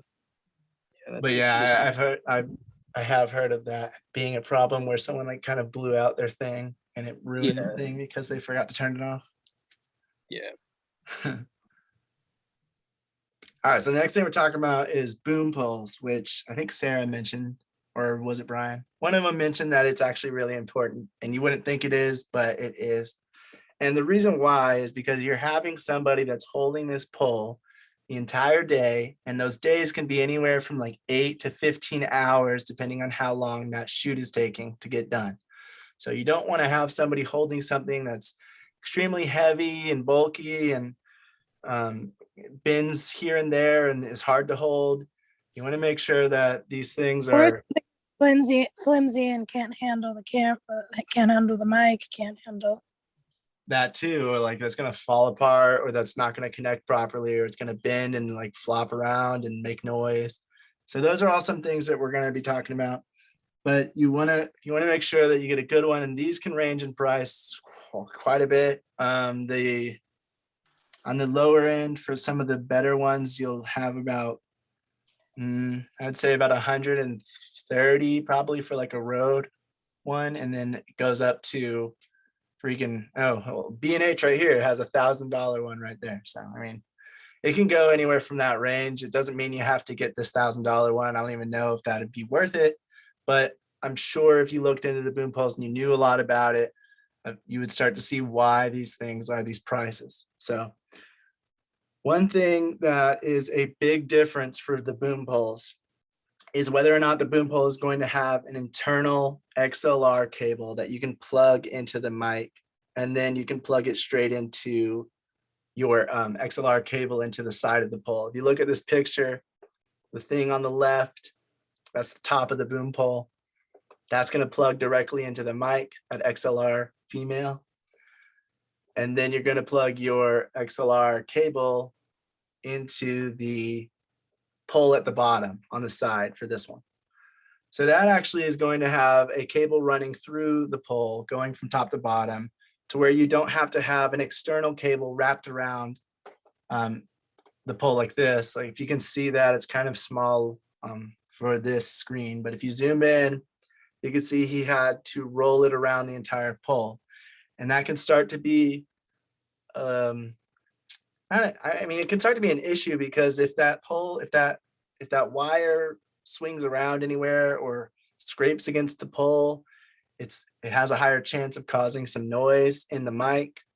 Also, if he's going to extend or retract that pole, then if he's strapped down that wire all over his mic, then he's going to have to unstrap it, redo it all, and then put it back. And it might only take a few seconds, but it'll just be like a little bit longer than it would be if it was an internal cable. And usually when you're on a production, when you're on a set, especially film sets, you just want to make sure timing is everything. So if you are doing the sound, having that ability to be quick with it, where people aren't waiting on sound to, rewrap their cable, that's something that saves a lot of time and effort. And so that is something that's usually wanted to be looked at. So generally speaking, having one that has an internal cable, it's going to be more expensive most of the time. I think almost always it is, but it does serve a good purpose where it is a little bit more clean. There's not a cable in the way. You don't have to wrap it around the external part of the pole. So there's less chance of it making noise. And it's easier to extend and retract the pole without having to take extra time doing it. Raphael said, that's why you don't wish others to get this equipment, and sometimes even Amazon, because there isn't really anyone checking that the products are legit. Oh yeah. You never really know. That's why the reviews are kind of hard to, just like an online review is pretty hard unless they're actually speaking specifics. If they're just saying this thing's great, I wouldn't trust it, because you never know if it's a bot. You never know if that person knows what they're talking about.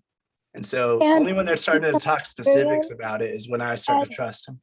I can speak from experience as someone who buys from Amazon or used to buy from Amazon frequently. They do sometimes give you like cards where they will give you like $10 off or a special discount or a free item for giving them a good review. So that also creates bias in Yeah. that sense. All right, going back to this poll though, with the internal cables, you do want to pay attention if you are going to buy a pole that has an internal cable. You want to pay attention to how the pole handles that cable, because you want to make sure that the inside of it, it's not going to hit the internal part of the pole whenever you're moving it around. Sometimes, if you're doing crazy swings with the pole left and right and you're swinging it really hard, that's going to be pretty much, you're not gonna be able to stop that. But if you get a good quality pole that has the cable and you're just doing gentle moves, you want to make sure that the cable on the inside isn't going to be flipping around and hitting the sides, because that'll create noise. The next thing you want to look at is the material that the pole is made out of, because that's going to determine, first of all, the weight. It's going to determine how heavy the thing is. The next thing it's going to determine is how sturdy it might be. So you want it to be really sturdy, that won't bend, but you also want to make sure that it's lightweight. Let me see. So like something like aluminum, it's going to be heavier. And it's also another thing to consider is that if you're in cold weather, it's metal. So it's going to be it's going to be much colder than it would be if you had something like carbon fiber that doesn't get as cold, that doesn't have that same metal. It's not as heavy. So, I mean, just besides the weight, you also want to think about that. That's something, if you are in very cold conditions, which if you're filming in winter, most likely that's going to be the case. Having a metal pole is going to be a lot colder to handle all day on your hands, and then it would be if you had something like carbon fiber. Lastly, certain materials are going to carry more noise more easily than others. Aluminum is metal, and metal carries sound very well through it, which increases the likelihood that when you're handling it, when you're moving your hands around the pole, when you're twisting it back and forth, you might accidentally have some noise that goes into the recording because it goes through the pole up into the mic. So that's why whenever you're getting these more expensive poles, these more expensive boom poles, they are going to be these other materials that aren't metal, that are still sturdy, but they're not going to be as heavy, and they're not going to carry as much sound through it. Or I think it's transduce. Is that what it's called?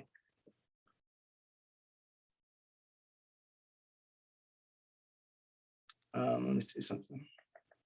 Oh, there's another thing, like somebody was mentioning in the video, I think it was, his name is Curtis Judd. If you want to look it up, it's letter B in the syllabus. He was saying that whenever you do have that internal cable, some of them are going to come through the side, like this one, where it's at the bottom, you put it on inside. And that can sometimes get a little in the way because it's sticking out at a weird angle. And every time you move that pole back and forth, that cable is hanging down from the side. But he said he likes it better than whenever you have the cable coming out the end, like if you can see it in this picture. at the top right, you can see it's coming out the back, the bottom of that pole. He said the reason he likes the one that goes out the side is because then he can set it down on his foot or something whenever he's resting. But whenever you have the cable coming out the back of it, you can't really set it down on it because, you know, you're going to ruin the cable. So it's easier to rest and to like take breaks in between takes and things like that whenever the cable's going in through the side. This is his personal preference, by the way. I mean, going through the side also has that issue of it getting in the way and being a little awkward because of the way it's sticking out. But if it goes up through the bottom, you just can't really set the pole on its bottom. Like you shouldn't leave it alone anytime you're recording anyway. You shouldn't just set it up and leave it. But people will take it and they'll rest it on their foot, or they'll rest it right beside them on the ground while they're waiting. That way they don't have to hold it up all the time. But if you have it coming out the bottom, you have to figure out how to set it down without ruining anything, without taking up too much room. And it's just a little more of a hassle if the cable's coming out from the bottom. That's what he was saying. Next thing you want to look at when you're talking about a boom pole is how far the pole can extend. You know, there's certain poles that can extend like 8 feet, 6 feet only. And there's some poles that can extend up to like 20 feet. So you really want to pay attention to how far it can extend. You might not even extend it its entire length. If you have like a 12-foot boom pole, you might only extend it 8 feet, but that way you have a little bit of room where you don't have to extend every section of it all the way, because that does tend to make it have a little more lean and have a little more weight towards the front, which is a little more heavy to hold up.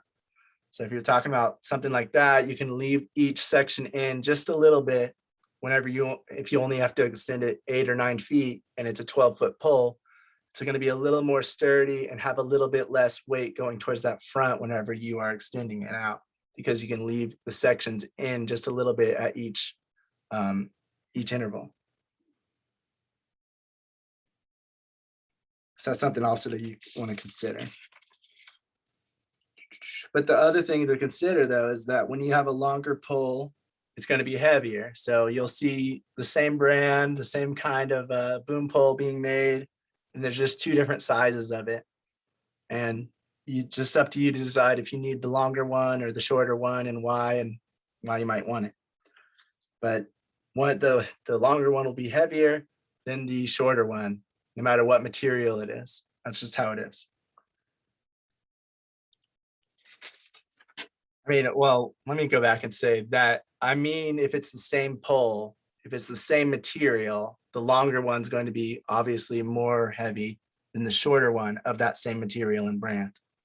If you're going from aluminum to carbon fiber, the carbon fiber one that's longer might actually be lighter weight than the shorter one that's aluminum, depending on how thick it is and how it's made. You also want to consider how quickly, how quietly, and how easily you can unscrew and screw those sections so that it tightens and loosens.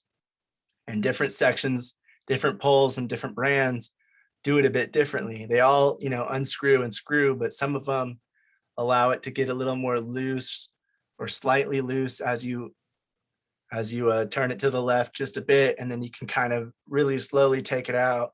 Some of them are a lot more quiet, some of them are more loud. So it really depends on what you're trying to do. If you're trying to extend it while you're doing the shot, then you just want to make sure that it's as quiet as can be. Normally, you don't really need to worry about that, but in certain circumstances, you might.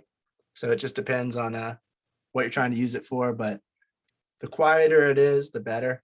And the easier it is, the better. The easier it is to lock, the easier it is to unlock. That's always good. Going back to the cables, this is from Curtis Judd. He was actually talking about it. He was saying some of them are coiled on the inside and some are straight. So you might have the cable running through the pole and it's just a straight cable going out. And some are coiled where they're like wrapped around the inside, where they kind of extend and contract whenever the pole is extended or retracted. And he said the coiled ones, they can start to be a little bit of a problem if you are consistently using the pole and you're and you're untwisting it and twisting those sections, every time you do it, every time you're twisting it around, that coil is getting wrapped and rewrapped and things like that. And so sometimes it can start to be like having one of those old phone cables where it starts to kind of make a bundle of it within itself, like it gets all tangled up on the inside. And you can't really take it apart for some of them. You can't just like take it apart and mess with it. You have to actually like either send it in or actually unscrew the whole thing and take it apart to detangle the cable. So that's something to consider as well. Like if it's a coiled cable, it could be a little harder. The straight ones, they are usually better, but he said that they have a larger chance of hitting against the pole because they're just hanging from the bottom to the top. So if you get a straight cable, it does have a chance of making noise if you're doing a lot of movement. But with a coiled cable, it's just a little more of a chance for it to tangle itself on the inside. But typically it's only if you use it a lot. Like you have to use it quite a bit for it to happen. But this is what the coiled cable might look like on the inside. And so as you can see, if you're twisting and untwisting that, eventually it might start wrapping in on itself, and that will cause a problem because then it won't be able to shut completely, and you'll start to know that it tangled itself basically. And lastly, this is the last thing for boom poles. He was saying that Curtis Judd, he was saying that some of the boom poles have, not this one, but I'm just going to use it as an example. That bottom part, some of them have it where you can unscrew that. So if they do have a coiled cable on the inside, something that looks like this, they're able to just unscrew that bottom, and then you can actually just take it out and untangle it yourself in the field instead of having to send it in to somebody or taking it all apart. And so that's another thing you might want to look at if you are looking at one of those boom poles with those functions. But yeah, there's quite a bit to it, and there's the main things you want to look out for is just you want to see if you feel like you need that cable on the inside so that you don't have to wrap it around the outside, and it's a little bit easier and quicker to handle and a little bit cleaner. And then the weight and the length that it goes is the main other two things, because you're going to be holding it for long periods of time, or whoever's the boom operator is going to be holding it for long periods of time. So you want to make sure you're not giving them something too heavy to where it's not going to start to weigh on their arms as much as something that has a lighter and durable quality, like just the other materials that aren't metal and aluminum. Does anyone have any questions, comments, or anything to add for boom poles? Yeah, I wanted to add, like, if you have a pole that comes into two pieces, that's nicer, because then on like the smaller ones, you can just hold it, not extend as far, save your arms and less weight, and then you can add the second one if you need to do the other half. So if you need to do further away, holding, which makes a lot of sense, versus just having one that's super long and doesn't come apart, because then it's like, even if it goes in together, you're still carrying extra weight. And I mean, Right. after a while, it'll tie your arms. Just like, again, you want to spend the money for the lightest one possible. You'll just, Right. the boom operator is happy, everything will just run smoother, and they can work more, and everything can work more. Yeah, that makes sense. The microphone, the boom pole with the cable running through it, this K-Tech microphone. I mean, I keep calling it a microphone. The K-Tech boom pole. It's a good feature to have. It's a pretty nice, convenient feature to have, but it is a very big headache, because when the wire goes bad, then it becomes useless. So when I was in film school, they had those, and every time they issued them out, they were broke. It was rare. It was rare that you got. It was rare that you got one that actually worked, because the cable inside we just never used it. And then when the cables start to wear off, it will really mess up your sound, because now you have a third connection So instead of going from the mic into the recorder, you're going from the mic, depending on how you have it set up, through this cable here, and then out through into the recorder. It's a third part. So Mhm. if one cable is bad, then this it's just another middleman in the middle of your signal going through from mic to recorder. So Right. things to consider. I'm not saying don't get it. It is pretty nice. I've used both, and it's pretty nice having, not having to be tangled up in cord and wire all the time. But and then there's the wireless option. Nowadays they make these transmitters you can put on the back of your shotgun. You can get it wireless if you're still, like, there's ups and downs to both. Some people trust a pure connection more than a digital one through a signal. But nowadays, like, everything is moving on to the wireless thing. And if you see the big budget stuff, you'll see, like, they'll have the wireless setup. You won't see any cords coming out the boom pole or anything like that. Mhm. However, like Priscilla said, the more you stack onto your, it's kind of like one of those things, like, the more you stack onto your microphone, the heavier it becomes.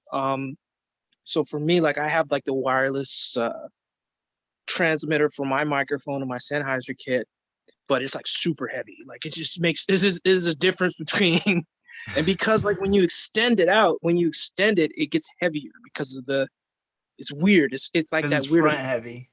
Yeah, so it gets Yeah. even heavier. So you just have to ask yourself the question, like, do I want to go wireless, or do I want to, stay traditional? Me personally, like, most of the time I stay traditional, but sometimes it's good to experiment and learn new techniques and stuff. Mhm. Yeah, that's good. That's a good piece of advice. For boom poles, some of the brands you'll come into are Rode, Ambient Recording, K-Tech, Professional Sound Corporation or PSC, Film Devices. I think it's Kvision or K-Vision or something for that one. Lix Pro and Neewer. Neewer? Either way, those are the brands that you might come across if you're looking into boom poles. There's obviously, again, there's more than that, but those are some of the main ones I found when I was looking at the main brands that sell boom poles to everybody. Rode, again, would be on the more budget friendly side, which doesn't mean it's bad. It just means that they're a company that are branded towards more budget friendly options, so they're not considered as professional as other ones. But the professional, you might have a huge jump in price. So getting a Rode is a good way to go if you're on a budget, because Rode is a good, cheaper option. Newer is also a cheaper option as well. They're pretty known for making decent stuff for a cheaper price. They mainly started off doing lighting equipment, like LED panels and stuff like that, for really Mhm. cheap. And eventually they started doing other stuff. So now they have their own boom pole and all that stuff. It's not too bad. I've seen it. It's not too bad. I'm not knocking it at all. I can trust Newer. That's one of those things, like, it's cheap, but at the same time, you can trust them a little bit. Right. And they're pretty much giving you your bang for your buck. So, if you get it and you don't like it, but it's like, what do you expect? You know what I mean? So, Yeah. Oh, it actually brings me to another thing I wanted to bring up about any of these pieces of equipment. I mean, this goes for everything, but mainly with like more expensive stuff, you also want to see if the company, like what the warranty is on that device. Because for something like K-Tech, if you're buying it from them and you're the actual first purchaser of that item, you're not buying it used. If that cable, and if they do have that internal cable and it does damage, you are able to send it in. And you know how warranties work. You send it in, they work on it, and they send it back to you, and it's free, or maybe you have to pay the shipping to them or whatever it is, depending on what the warranty says. But then you can get it fixed without having to buy a whole new one. So that is something else you want to look at whenever you're looking at different equipment. Different things will have different warranties, and sometimes something that costs $170 from one brand, even though it's pretty similar to one that has $140. That $170 brand might offer a better warranty where if it breaks or if something happens, that is the device's fault, not your fault. Then they offer that warranty extension or whatever to repair the item for you for free. So that is something else you want to consider when you're looking at any piece of equipment, any piece of gear, is does this company offer any kind of warranty? And, what do I have to do to get that warranty if I need it, kind of thing. The next thing we're talking about is headphones, and we're going to be talking about it as a filmmaker's perspective because headphones for other uses are there and they are very different than what you want when you are filmmaking. The first thing you want to look for, well, one of the first things you want to look for when you're talking about headphones, if you're doing like location recording or if you're going to be editing with headphones for a long period of time, you want to make sure that those things are comfortable. So comfort, most of the time you're going to want to go for over the ear headphones, like these ones on the left.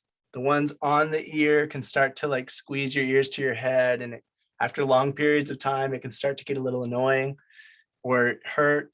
Me, I wear glasses, so those kinds of headphones are worse because they're shoving it against my glasses, and it's just kind of annoying, and it kind of bends my glasses in a weird way, which makes everything look a little weird. There are now headphones though that have like the memory foam. Like I know a lot of gamer headsets have them, but I think that they're doing them for sound as well, where they will have like a little thing that you pull at the top, like a little kind of like a cord but thicker, and they will like push the foam inward in that corner so that your glasses can fit in better.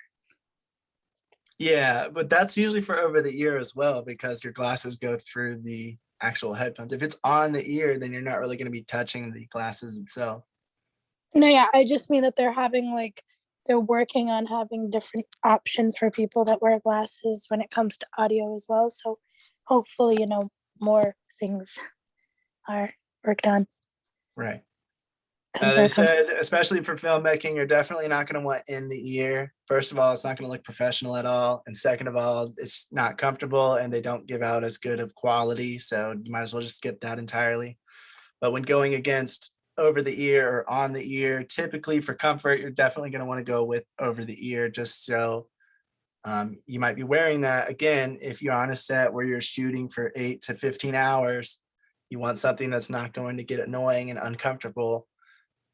And you want to make sure you're comfortable all day. So otherwise you'll be uncomfortable all day and it's just going to make it worse for the shoot and for yourself and whatever you're doing.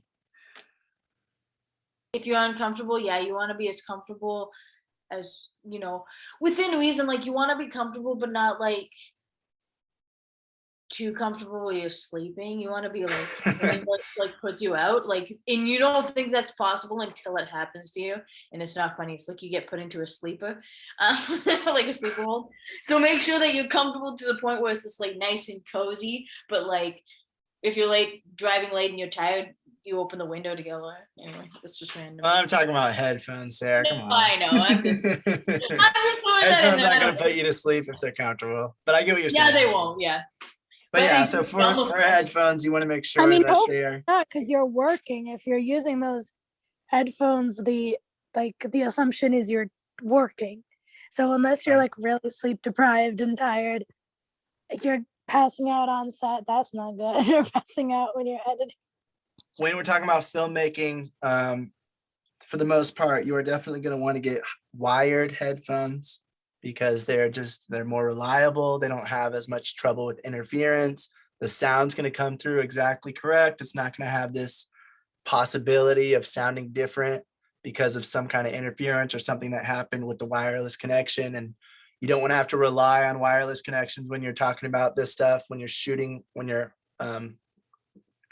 recording sound on location. So go with wired.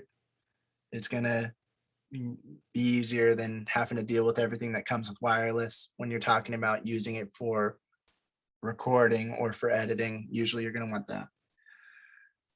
The next thing you want to think about is what's called closed back headphones or open back headphones. Closed back headphones typically have better isolation. They block sounds from going out of the headphones, which means that everything's kind of trapped in, which means they also block sounds from coming in from outside. So if somebody's next to you talking to you, you have closed back headphones, you're not going to be able to hear them as well as if you have open back headphones, because there's going to be no way for that sound to escape. So there's a little bit more isolation there, and so you can hear exactly what's coming from the microphone when you are wearing closed back headphones, because they're not letting any sound out. You're not going to hear the sound coming from out on actual set. You're just going to hear what's coming from the microphone. But because of this isolation and because these sounds are the way our ears work, we do have sound going out and in constantly. So I mean, like we hear it more naturally whenever we're wearing open back headphones compared to closed back. So when you're wearing closed back headphones, the sound has nowhere to go, because usually when you're wearing headphones, they have the sound go out as well as in at the same time. It's just the way they work because of them hitting that diaphragm on the inside, the way they're working. If you want to look into the science, you can look into it. Basically, it sends out the sound in both directions, away from your ear and into your ear. And because with the way closed back works, the sound that's going away from your ear doesn't have anywhere to go. So it's kind of bouncing around within that headphone, and eventually it's going to come back to your ear. I mean, it's so quick that you're not really going to notice it. It's not like an echo, but it does tend to make it sound a little bit different than you would be hearing it naturally, or if you were hearing it with open back headphones. So typically what they say is that, hold on, how's it around the headphones?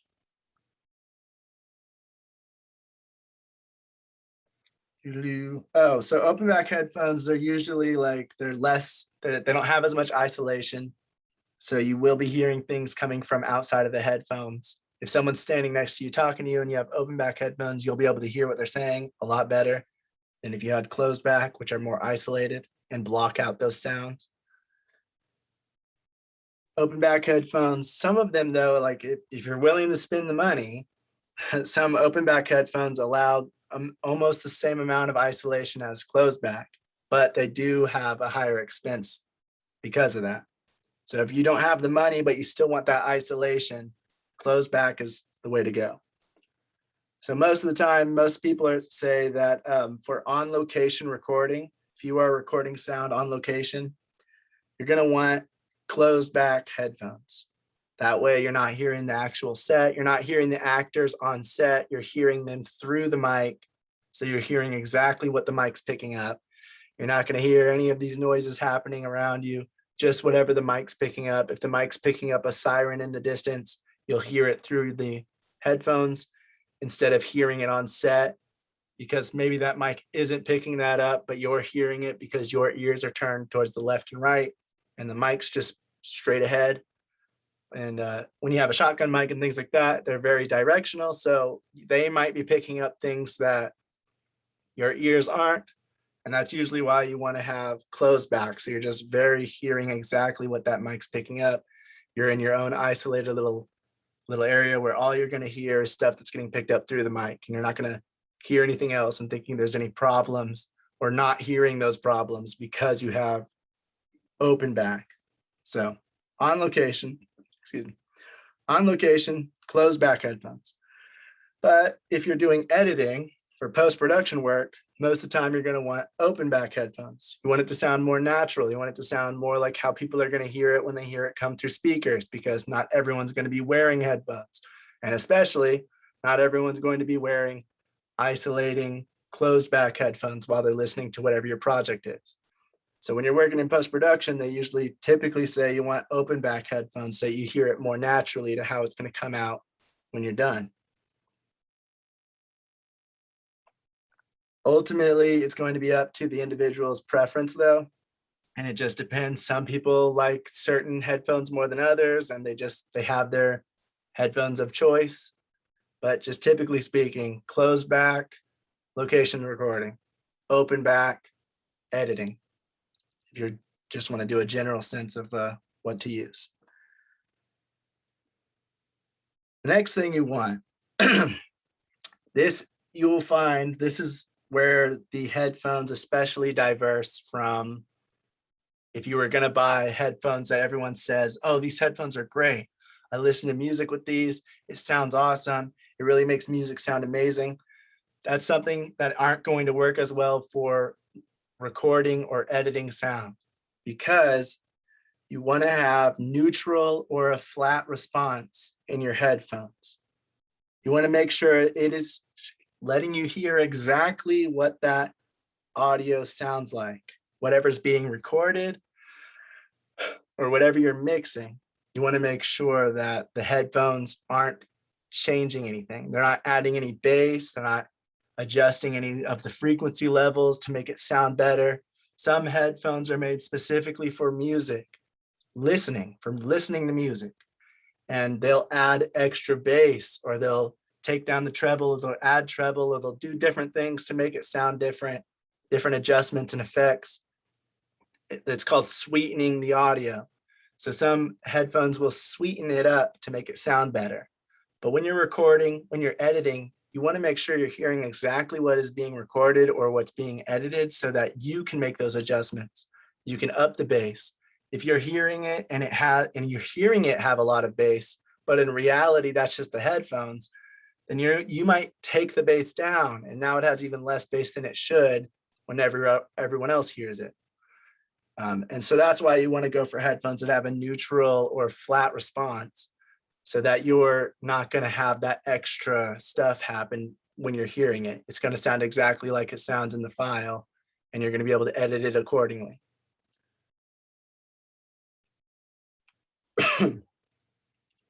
Next thing you want to look at is the durability and reliability of the headphones. Are they going to break really easily?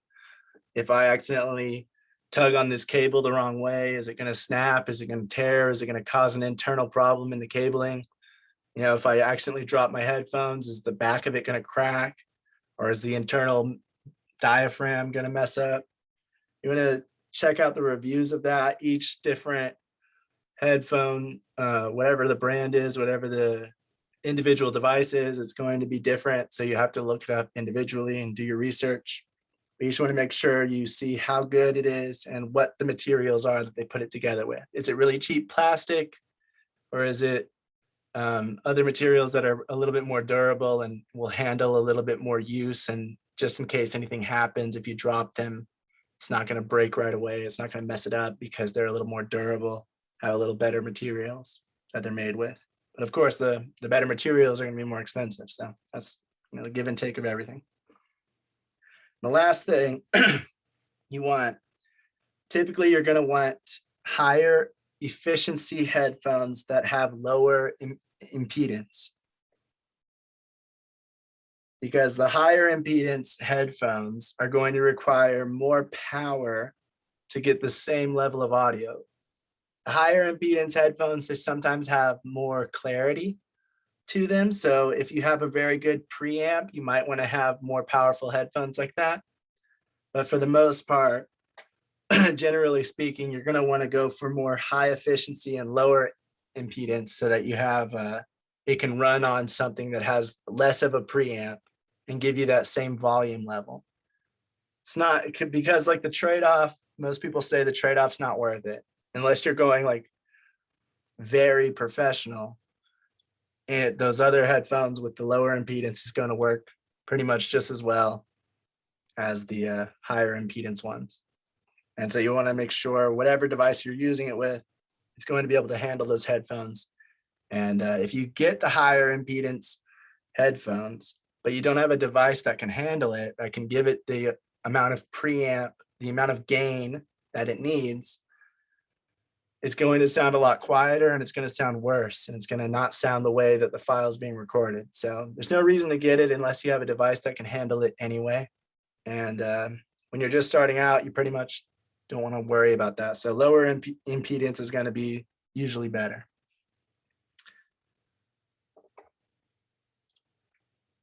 brands for some headphones, you might have Beyerdynamic or Beyerdynamic, Audio-Technica, Sony, and Sennheiser. Those are some of the main brands that you'll find that have like the best rated ones for filmmaking. Does anyone have any questions or comments or anything to add for headphones?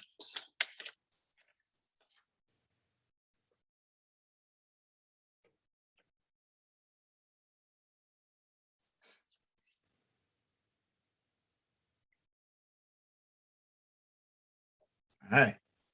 Next thing we're talking about, another thing that you wouldn't really think is as important as it is XLR cables and what they're made out of. Why are some $50 while some are $5? Well, most of it has to do with the way it's made, the materials it has inside of it, and how it is connected together. Coda was shocked to find that they put aluminum foil in it. Yeah, the cheap ones, they put aluminum, a little thin layer of aluminum, pretty much like aluminum foil in a way. And I was like, wow, okay, it's crazy to me. All right, so some of them, if you can look at this diagram, you'll see like when we're talking about cables, you have the outer jacket, which is just that rubber part that you feel whenever you pick it up. So that's the part you're going to actually be touching whenever you're handling it. So you don't get shocked? Yes. And then you have the shielding, which is typically either like copper or and I know there's copper. I don't know. There's other materials that are used sometimes, but that's the goes around it to shield it from any interference. Then you have what's called the filler, which just goes around the cables itself to make it round and fill in any of the gaps so that it all sticks together and doesn't come out of place. Then you have the actual, you have insulation that goes around the metal, the actual wire itself, I guess, so that it doesn't hit each other and cause problems, because you don't want the wires to actually hit each other and connect until it's at the end. And then you have the conductors themselves, which is like the actual metal parts that you're going to plug into your devices to get it to work. So first thing you want to look at when you're talking about XLR cables, or at least one of the things you want to look at, is the connectors that it uses, what they're made out of, because cheaper materials are going to be more likely to break, or even worse, they might come loose inside of your device or get stuck in it when you plug them in. They're talking about how like some of these cheaper ones, people will plug them into their device and then they'll like pull on it without clicking the little latch. If you look at this, the little latch right there on the left, on the right, without touching the latch, they'll pull on it and they'll be like, oh crap, but it's too late. And then the whole thing gets stuck inside of their device. And so if it's a cheap cable, it's more likely to have parts that will do that. Sometimes you can pull on that and it just gets stuck anyway for some reason and breaks off into it. And the cable itself, the company, they don't, their warranties won't cover that. That's going to have to be the warranty of the device you plugged it into. And so you have to send it into whatever. So if you're using a recorder, you're going to have to send it into whatever recording company you used to buy that recorder from. And then they have to actually take that part out so that you can use it again. So that's something you want to consider. The other thing about it is some of these connectors have like gold tipped or silver tips or silver plated or gold plated, I mean, where the way that the sound travels through it, it just connects it quicker pretty much. It makes it less likely for there to be any problems or interference. And so like gold and silver are considered some of the best for the transducing the sound from the cable in between the connector to the device. And so it's less likely there's going to be any problems. And when you get into like cheaper metals and cheaper materials, there's just a little bit more likely that those problems are going to happen. There's going to be a little more interference and things like that. So just looking at the connectors themselves, it doesn't mean, gold plated doesn't mean it's always going to be the best of the best. It could just be that one part is good and the rest of the cable sucks. But that is something you want to look at and consider when you're talking about XLR cables. Another thing you want is what's called gauge, or you'll see it as AWG. The smaller the number, the more wiring it has, which is like the wiring that goes around as the shielding, I believe. It's the shielding part. And if you look at the one on the bottom, it just has a lot more little individual wires. It's kind of like hair in a way where like the more hairs you have, it looks more full and it covers more of your head. And when you just have a, one strand of hair or one strand of that cable, it's not going to cover as much of the area. So the more strands of that, usually copper, the more strands of copper you have, the more shielding it has and the less interference chance it has to get any interference. So you usually want a smaller gauge number. The AWG number, the smaller it goes, the more strands it has on the inside. Then you have what's called the lay. And if we go back to, where's it at? This picture. So if you look at the black and you look at the white part, those are the insulation that goes around those cables. One of them is going to be positive, one of them is going to be negative. And so when you're making a cable, you twist those around, and it's called the lay, which means like how many times, the lay is the measurement between each of those twists. So in this picture, that there's like one twist there, and then we go up further in the cable and maybe there's another twist. And basically, the more twists there are, the better chance it has at noise cancellation and the more flexibility that cable has. So the less it's twisted up, the worse. And so when you're talking about it and you're looking at specifications of something, when you look at it, it's going to be called like the lay of the cable. And you want it to be, the shorter the lay is, the better, the more twists it has, pretty much, because that means there's less distance between each twist. And so usually whenever you're talking about cheaper cables, they do less twists because it's cheaper, because it doesn't take as long to keep twisting it up and twisting it up. So they do like one here, one there, one there, one there. All right, strip that thing off because we want to make $5. And when you get more expensive ones, they really twist the crap out of it to make sure that it's, has that it's more twisted up and it has the shorter distances between each, so that there's more chance for it to have that noise cancellation, and it'll be a little more flexible and it'll be a better cable because of it. But it takes longer to twist it up more, and it takes more time, which is more costs, which is where those costs start to come in.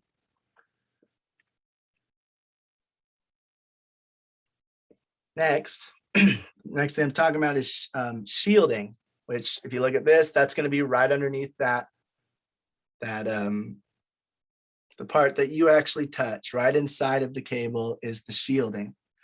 And what shielding does is it guards against interference.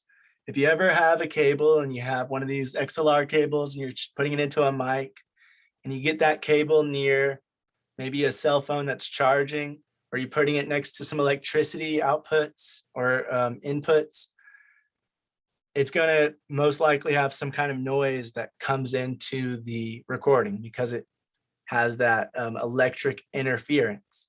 So some of that noise, or the way the electricity works, some of it gets into the cabling and then it gets into the recording because of that. Even like some cloth, I have to say, like, for example, like the fleece blanket that we have on our couch, I'll be using my earbuds sometimes and it'll rub against the cord and it'll just make like a weird noise and interference with the sound I'm listening to. So I would imagine that like cloth as well probably has some interference because electricity, like rubbing it against and stuff.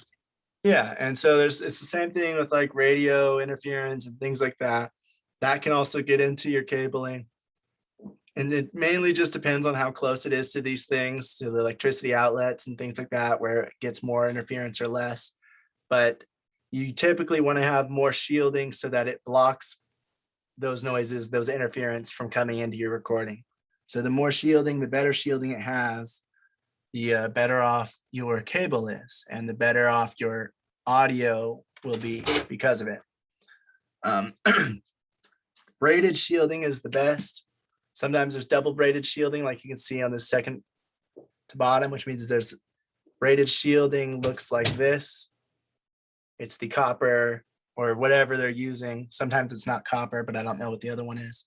But anyway, copper is used a lot, and you can see it's braided kind of like you'd braid hair, and that just it wraps around the entire thing, and it has the most area where it's blocking everything, and so it's one of the best types of shielding that you can get. There's also what's called what's the other one called? Oh, then there's the cheapest one, which is foil shielding, and it doesn't really work that well. It has a lot of problems. It comes loose more easily, and it doesn't have like the same thing. If I can find it. So I guess if we were looking at this, a braiding shielding would go like that, where it's covering the entire thing, whereas a foil shield would just wrap around it, and it kind of looks like tin foil.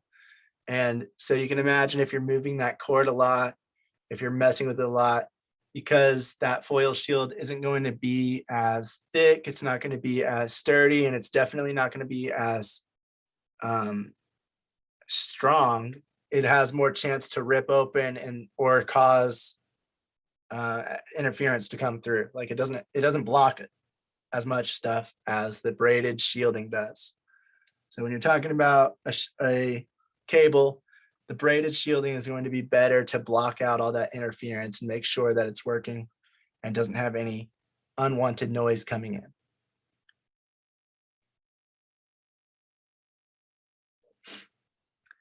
And then the other thing you want to think about is what's called impact absorption, and that comes from the insulation or the filler. So if I go back to this again, so the filler is the thing that goes underneath the shielding.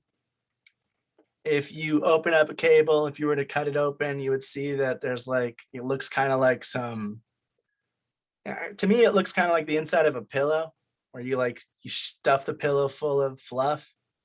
And so if you rip open that pillow, you see all that fluff come out. Well, that's kind of what the filler looks like to me. And it's kind of like it just wraps around the cable to make sure that it stays round and that it stays in its place so that those twists don't come undone pretty much. And then the shielding goes around that. But for the filler itself, depending on how thick it is and depending on how it was done and what it's made out of, it might have more impact absorption. So if something gets stepped on, if the cable accidentally gets stepped on, or when you're rolling it up, if you're constantly rolling it up, unrolling it, rolling it up, if it has better materials for the filler, it'll be able to withstand that stuff better. It won't cause noise. If it doesn't have very good filler, if it doesn't have very good shielding and you step on the cable, it's going to make a noise because it's going to hit the cables and that's going to run along the entire wire and go into your device. But if you have good filler, if you have good shielding and you step on it, that impact absorption will be able to absorb the sound a little better and make sure that it doesn't have any problems. It's not going to be 100%, but it's going to be better than it would be if you didn't have a good cable for it. The other thing about it is it's going to keep everything, if you have good filler, it's going to keep everything the same. It's like I said, it's not going to let those cables untwist. It's not going to make them bend because there's that fluff in the middle that's going to make sure none of that stuff happens, because once that stuff starts bending and getting out of place, it's not going to work the same. It's going to have more problems and it might even stop working completely. So that is something that you want to think about. And durability, so that goes with the filler and with the outer jacket. Depending on how thick that rubber is on the outside to cover the entire thing. If you step on it and it has a really thin, crappy outer jacket, it might rip open and then some of the cabling might come loose. And then you have to, you might not notice it. And that's first of all, it's a safety hazard, fire hazard, because you don't want those metals to touch anything and then it could cause a fire. but also it could just make the interference a lot worse, because now all these things are exposed, and so the interference is coming through a lot easier. And you might have to, even if you do notice it right away, you'd have to stop what you're doing and wrap it up with some electrical tape or something and make sure that it's all working and functioning properly, which might not stop it from having those interference problems later. So with the more expensive cables, they typically have a better outer jacket as well to make sure that it's a little more durable and it doesn't fall apart if it's hit against the wall or stepped on or accidentally scraped, things like that. Does anyone have any questions or comments about that? So, I mean, there's a lot to cables, XLR cables. The reason why they're more expensive is the material that's inside of them. Whatever material and however it's done, it'll make it last a lot longer. So if you buy a more expensive one, it might last you 4 times as long as the cheap one. Typically speaking, if you're just using it for... I have a technical question, but it's more like a practical question, I suppose. The the cables from my laptop, so some of the wires are outward right now because I accidentally would step on them and pull them. Should I put electrical tape on it? Because now I'm worried about it. It's like a I don't know little. I'll everything show about it to you when cables, we're but done. I would say probably. I mean, shoot. Yeah, If you have right. anything exposed, that's not good. Yeah, I was thinking For about that cables, there's a reason why these materials are all put together like the way they are. It's because Yeah. safety and just the functionality. All right. Do we So- have I'll ask you that after the meeting, but I just wanted to ask that question since like we had this conversation and now I'm actually actively thinking about it because it's something that not a lot of people, well, maybe not me and people I know think about, because I actually do know a few people that have like laptop cords that some of the colored wiring is a little bit out because they've just used it for so many years and they never really thought about it. So I was just wondering about that. So there is usually for the laptop wires, they have from the wall plug-in, right?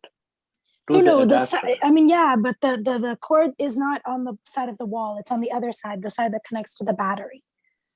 Oh, that's the one which connects to the laptop, to the right? laptop. Yes, yes. It's Yeah, that one so that's a little those out. are usually DC signals, so it's not really doesn't do much, but usually it's a good idea to tape it up. I know, like I have taped up mine because over the Gotcha. years it gets wear and tear, and the chances of it's coming apart. Yeah, much it's a higher pretty if you don't common tape it. thing. That's why I never really thought Yeah. about it. Right. So you can tape it up with electrical tape. I think no harm, but Yeah. it's not Especially because we something used it which on is going to hurt set. you. Yeah, it was just because we used it on set and we'll probably use it on future sets. So that was something I was also concerned with. I was like, oh crap, I need to probably get that. Right, because Yeah. the one which goes to the wall is usually thicker than the Yeah, one which definitely. goes to the computer. So Yeah. so that's well insulated. So that usually doesn't. I have not seen any place, any adapter which has that broken, because they make it really shielded very well, and Yeah, it's like that a other rubber kind of side thing on breaks top. super easy. All right. Yeah, So sorry. also on the XLR, no problem. On the XLR cable, I would like to, as you were mentioning that, good cable is going to last you longer. I'd like to add is that, there's a difference. So XLR can run up to maybe like sometimes $50 a piece, Mhm. depending on, what length you're getting and all that. And the cheaper one will probably run you $15 to $25 anywhere. So the cheaper ones, you will run into problems later on, as you had mentioned that it could be long-term usage. It may not sustain the wear and tear that the production usually goes through. So if you're going for a long term, then you definitely pay higher. And what happens is on the set, if there is some issues, it's very hard to figure out whether it's the recorder, or it is the boom which is causing the problem. But if there is a cable problem, you least suspect there's a cable problem. So I would, my suggestion would be to get a quality cable, because the cable is one thing which gets stepped on and kind of mutilated a lot because of the way they are, wrapped around after the set, that they are kind of untangled and whatnot, right? So it goes through the whole lot wear and tear than the rest of the other equipment, I think. People are stepping on it, and kind of is going through the door. It's getting the, doors are closing on it. So there's all kind of thing happening. Yeah. Yeah. Yeah, the cords Yeah. are definitely the ones that suffer the most on set. Like on our set, I remember, like, I'm already clumsy with that wire, but holy crap, I was watching people like almost trip on it or like pull trip it. on it, exactly. Right. And I Yeah. was like, oh my gosh. And we put it in a pretty far off place too, where we didn't think a lot of people would walk around. Yeah. But and even then, yeah, you had cases like that. Especially, You I never think, know. you have like the makeup artist and hair, and script supervisor. They have no idea what these cables are about, right? Right. They're just basically rushing Or to where the they are actor. too. Yes, where they are. One of the right? first thing that I did, since I am visually disabled, like one of the first things that I did on set was like figure out where all the cables were, so I knew not to pull them, and I knew to be careful in those specific spots. But Right. if you're there just to do like one job and you're not like particularly visually limited, that's not going to be something you pay that much attention to unless Right. you're like working in that environment. If you're like a makeup artist that's just passing, you might take a glance at it, but may not focus on Right. where every single wire is. Right. Usually, like, they're laying flat on the ground, but the sound guy may be doing something. It may just have a little bit raised up. Mhm. And exactly at that moment, the hair or makeup or, script person comes in and crosses it, and then it kind of, Yeah. it just trips on it. So Yeah. they don't do it deliberately, but sometimes it does happen, without your knowledge, and kind of disaster there.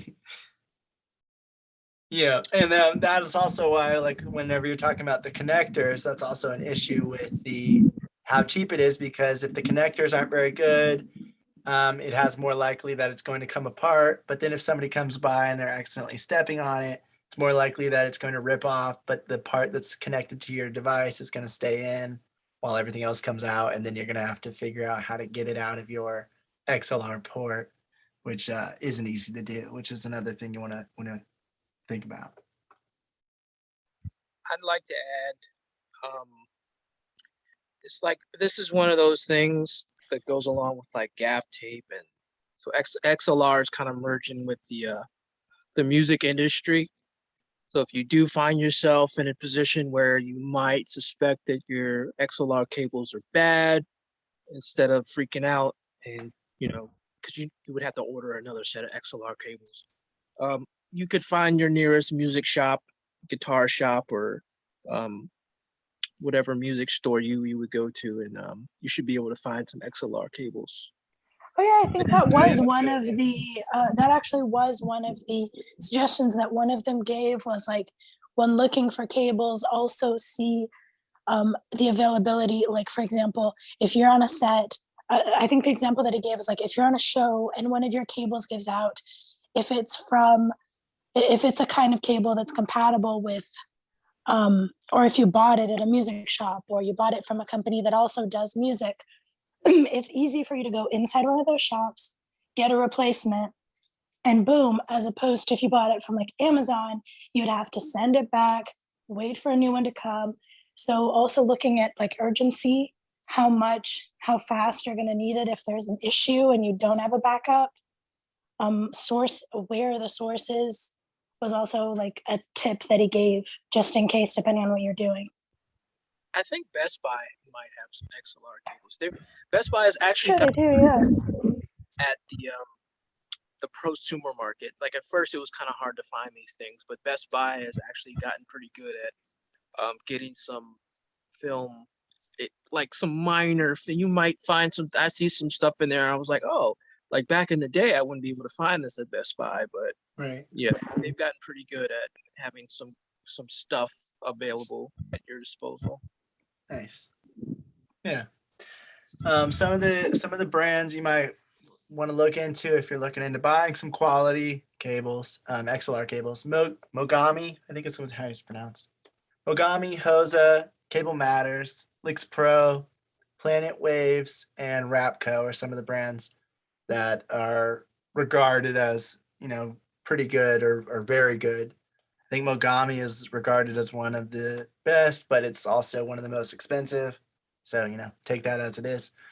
Doesn't mean that the cables themselves are the best necessarily. It just means that once a brand starts getting recognition, they're able to charge a little more because you can trust that brand. So sometimes one of the it just depends on that. videos, yeah, one of the videos, I don't remember which one, but it was very interesting, was he took the different cables and he put them up to an amp connected to a guitar, and he played them to show how much interference each one had.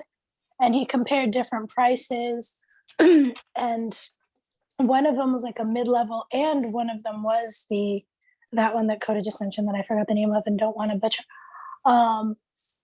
And the mid-level and that one didn't have much of a difference. And they were like, I think it was like $30 more expensive or something like that. Mogami? Yeah. Oh yeah. So yeah, sometimes it is worth it to get that extra quality, but sometimes it's just because of brand. So you also have to keep that in mind and do your research on that as well. Right. And once you know like the internal workings of it, you can kind of see which one might be better, which one might be worse. Especially if you can watch a video where someone's actually tearing the thing open and showing you what's inside of it. That's always good. So if you want to look at something like that, some people will just tear them open to have those review videos if you're getting like really detailed into it. Next thing we're going to talk about is mixers. And mixers, there's not too much to it. For filmmaking, we definitely want to look into a digital mixing console.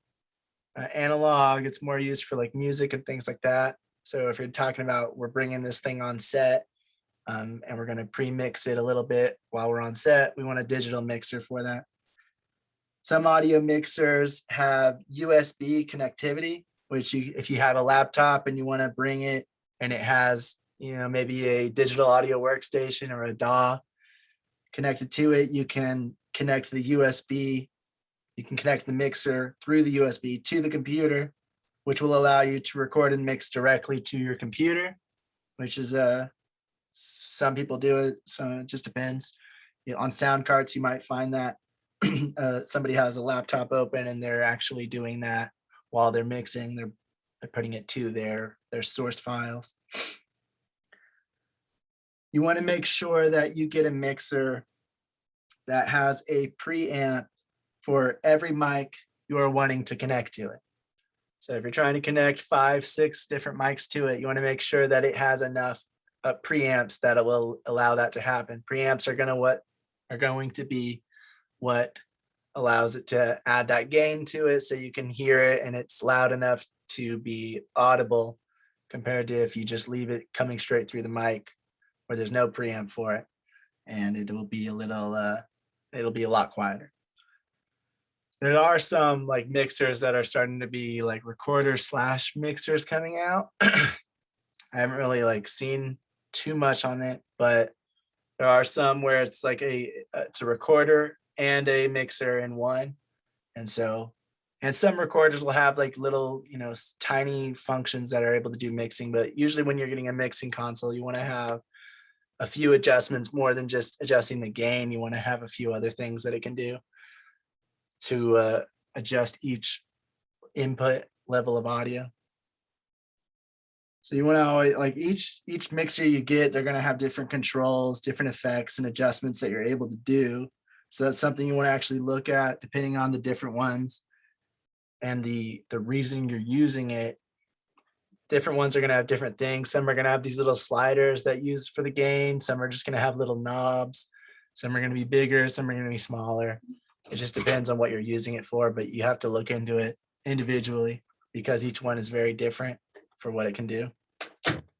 But what you want to make sure is that it has enough preamps and it has enough connecting cable. It has enough XLR inputs for your mics, so you can plug in all your mics to it if you're going to be pre-mixing it on set.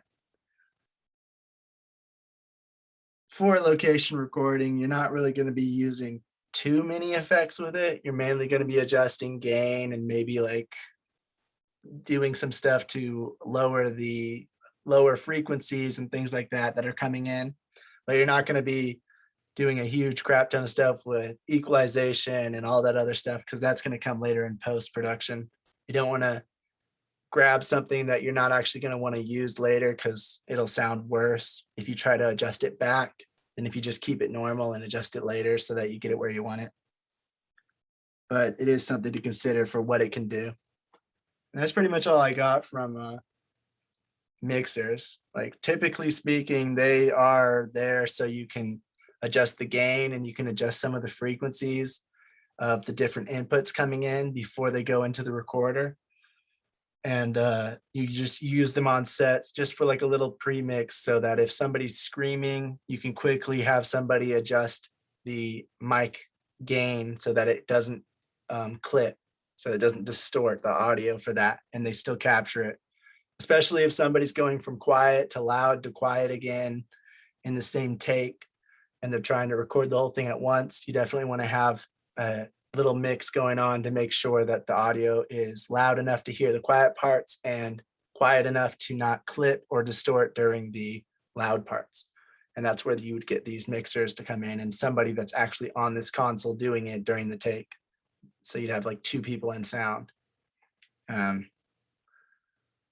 But yeah, does anyone have anything to add to mixing consoles, or any questions or comments about that? That's pretty much all I could come across when I was looking up a bunch of the stuff into this, specifics of like what to look out for when buying one. Mixing consoles tend to help you get a clearer signal because they are designed to carry the signal through them to the recorder. So you have individual channels, and then you can control individual channels with the settings which the mixer has. So generally, that's why field recorders and field mixers go in tandem.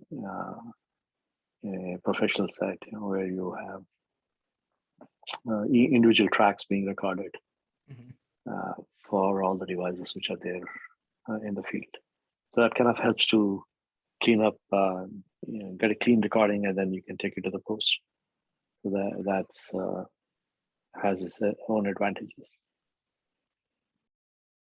Yeah, and it's definitely a bonus, especially in certain circumstances, to be able to have somebody that's adjusting it and constantly looking at all these different things during the take, instead of trying to fix it all after the fact. Because depending on what was happening in that take, it's very different levels of sound and different things that they need to do to make sure it's as clear as it could be if somebody was using it.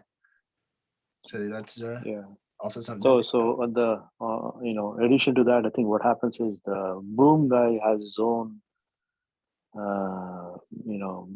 headphones, right? And then the mixer would also have the guy who was doing the mix. He's going to have his own headphones. So basically, you're checking twice as much, for the clarity of the signal. So that also has an advantage to have a mixer on the set. Two people checking if there's any errors or anything. Yes, noises. Noise. Somebody may be just skipping it, may not be paying attention because there's a lot going on in the set. So the two people are kind of, if one person misses it, the other person, because mixer is the mixing guy is doing nothing. He's just looking at the signal. Right. He's looking at the signal levels and he's basically listening to it. But the boom guy is busy because he's kind of tracking staying out of camera and all these other right. things. Yeah. Tracking what's going on in the set, Right. So he's a lot busier than the mixing guy. Right. Yes and no.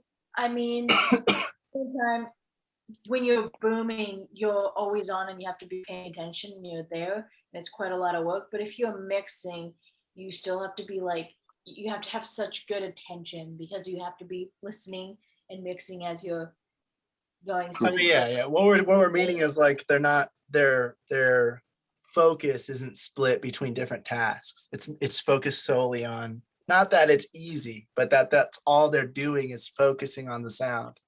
And Exactly.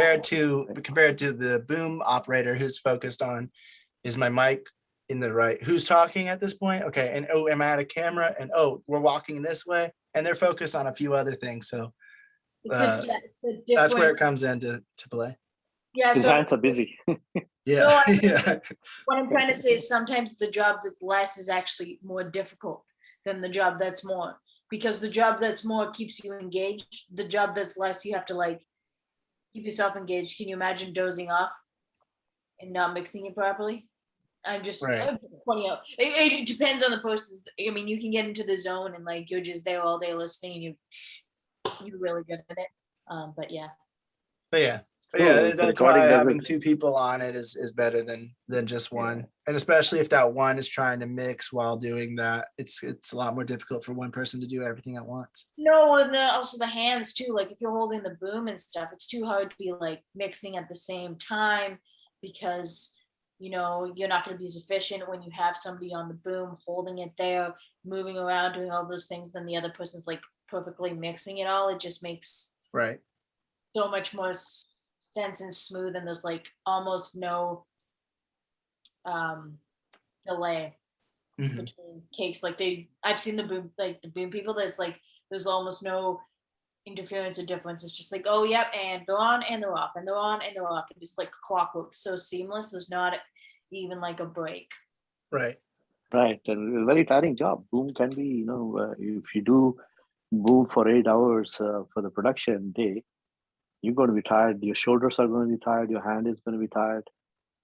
That's why the mix, the mixer guy is basically sitting with the mix and he's paying attention to how the signals are coming in Mhm. and whether it's getting recorded or not. At the end of the day, something goes wrong, it's the mix guy, not the boom guy who gets tagged for Right, because they can not spot doing it his and job. say, "Hey, boom guy, you need to, Exactly. point your mic into the right Right. direction because I'm not picking it up right."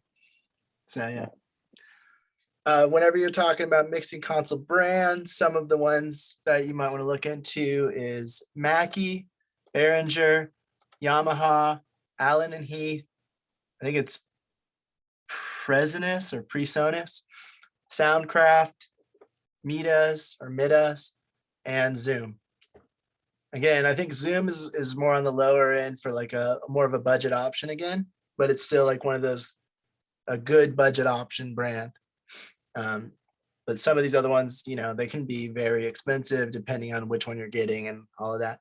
And then when you're talking about post-production consoles, those can go, many thousands of dollars, and they're going to be those big, huge ones that are like you have to roll a chair from one side to the other just to get across the mixing console, and you'll have all these other options to it than just what you would have on something like this. You'll have a huge crap ton of options to change and adjust and a dial for pretty much everything for each channel and each effect that it can do and all of that when you're talking about a mixing console for the edit.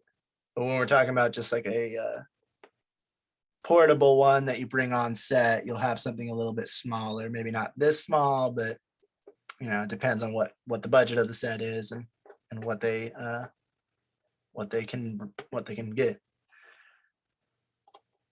All right. So last thing we're talking about today is how much do films cost to make? And of course, this is not an easy question to answer, and it's not going to be exact because every single film is going to cost something different, no matter how high or low the budget is, no matter what the genre is. But we can get a general estimate when we're looking at the majority of films. So according to Movie Addicted, which is A in the syllabus, if you want to watch the video, he goes over some of the averages and things like that. So the average cost of a film is around $18 million. And that's taking into account the super high budgets and the super low budgets and kind of blending them together into an average cost. So you might not really have a film that cost 18 million. You might just have one that cost 80 million while the other one cost 200,000. And then you have the median going somewhere around 18 million, or, I didn't do the math properly on that, but you know what I mean. So averagely speaking, $18 million is around the in between of how the budget of like the really big budgets and the low budgets blended together into an average cost. Adventure films, sci-fi films, and fantasy films are the most costly, and that's due to all the locations, the outfits, the different sets and the set pieces, the props, the costumes, and of course, visual effects, CGI, things like that. So they are usually the most expensive when you're talking about adventure films, sci-fi films, fantasy films, because there's so many locations and elements that go into it, where you're kind of bringing the audience into a different world. And so you have to create that world either through CGI and visual effects or through practical effects and props and costumes and things like that. So it's more expensive than if you just do something based in our world with characters that are from our time. Action would be the next biggest due to its stunts, choreography, the chase scenes, and the things you have to get. Oh, animation is actually pretty far up there too. You wouldn't really expect it to be as high up with everything else, but because of all the man hours that need to be put in and all of the things that have to be done, animation is actually quite expensive, and it's right there with sci-fi and fantasy almost. So thinking about doing an animation, well, it's going to be very expensive. Next in the line of live action would be action, because of all of its stunts, choreography, chases, you have to hire people for safety and all of those types of things. Again, action movies sometimes have a lot of locations, but the majority of it is just in these fight sequences and these action things and these explosions, special effects, all of that type of stuff.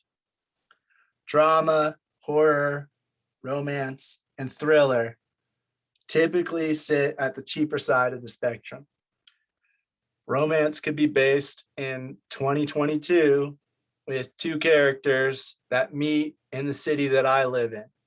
So I could make that without changing anything with their wardrobe, without changing the locations, props, whatever. I might need to buy some props like for whatever the story's about, but generally speaking, I can find that in a store without having to handcraft it and make it seem like it's otherworldly, like in a sci-fi or fantasy film, which is why those are cheaper. Horror actually is cheaper as well. I would say that's usually just because it's a easy to get in. It's like a starter indie genre. Most of the time, horror, people don't really look at it as much for its great effects and all of that stuff as they would in other genres. Horror is given more of a pass most of the time. I don't really know the exact reasoning behind it. I think it's just because you can get scared and it doesn't need to look the best. You can still be scared just from the creepy feel it gives, compared to if you're going for a fantasy movie, you want to see things that look cool. You want to see things that look different. And so horror is given more of a pass, I would say. It has some special effects. You have some makeup and things like that, depending on what kind of horror you're making. But it does tend to generally fall on the lower budget side.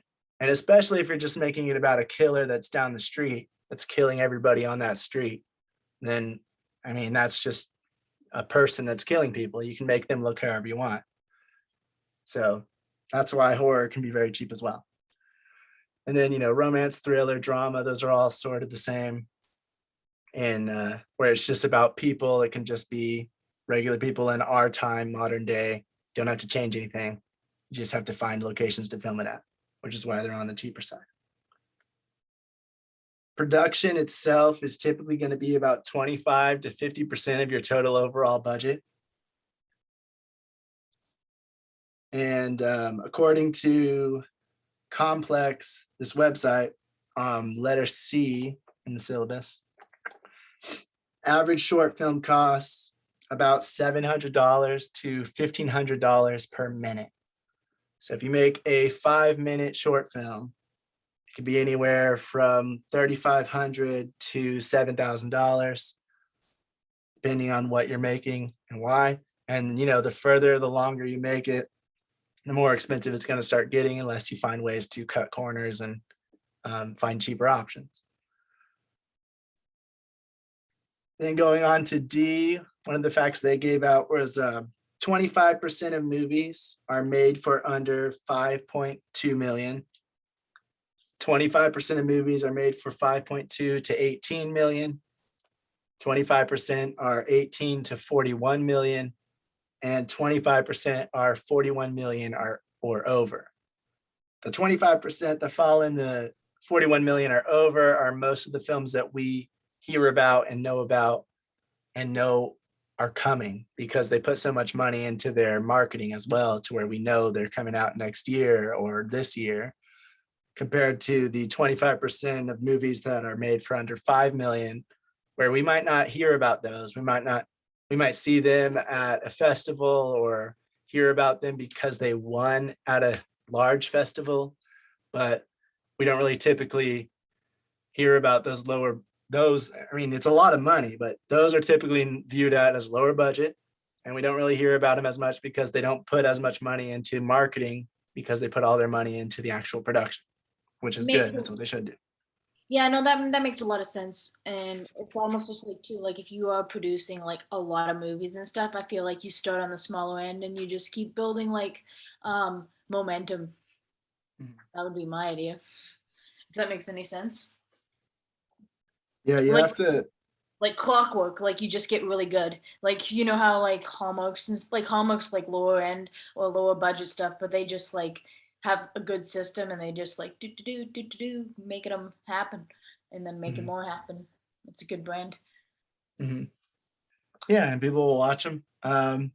But you have to know what kind of movie you're able to make because of it. That's usually why Hallmark, their movies are more about romance or holidays or drama. They're not as much about action and sci-fi, because those don't really work for that kind of budget as well.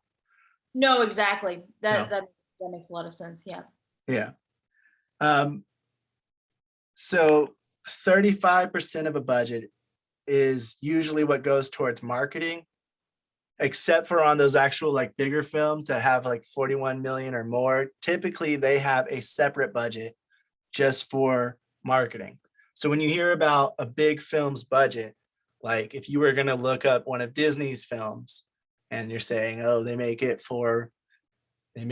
I don't know, was it Avengers? It was like 356 million, Avengers Endgame. That doesn't even include their marketing budget, because that was something separate from it.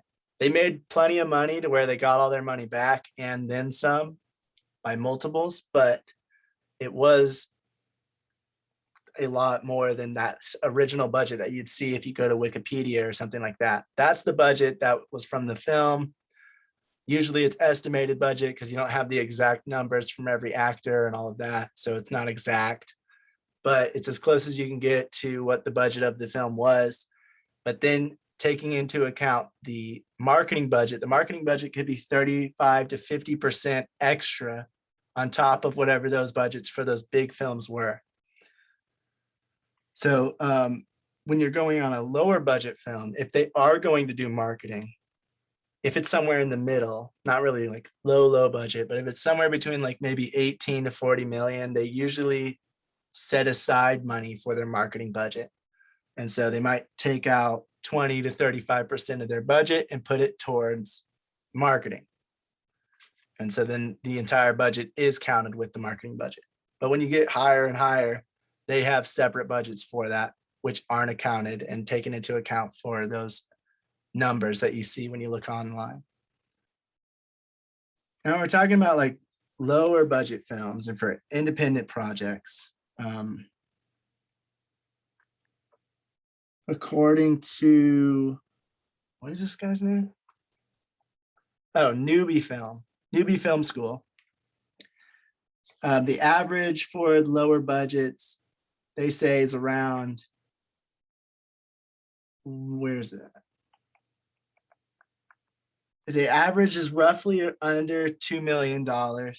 If you're talking about a micro budget film, that could be anywhere from a few $1,000s to 400,000.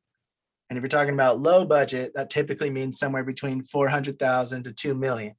We're talking about it on an independent film scale.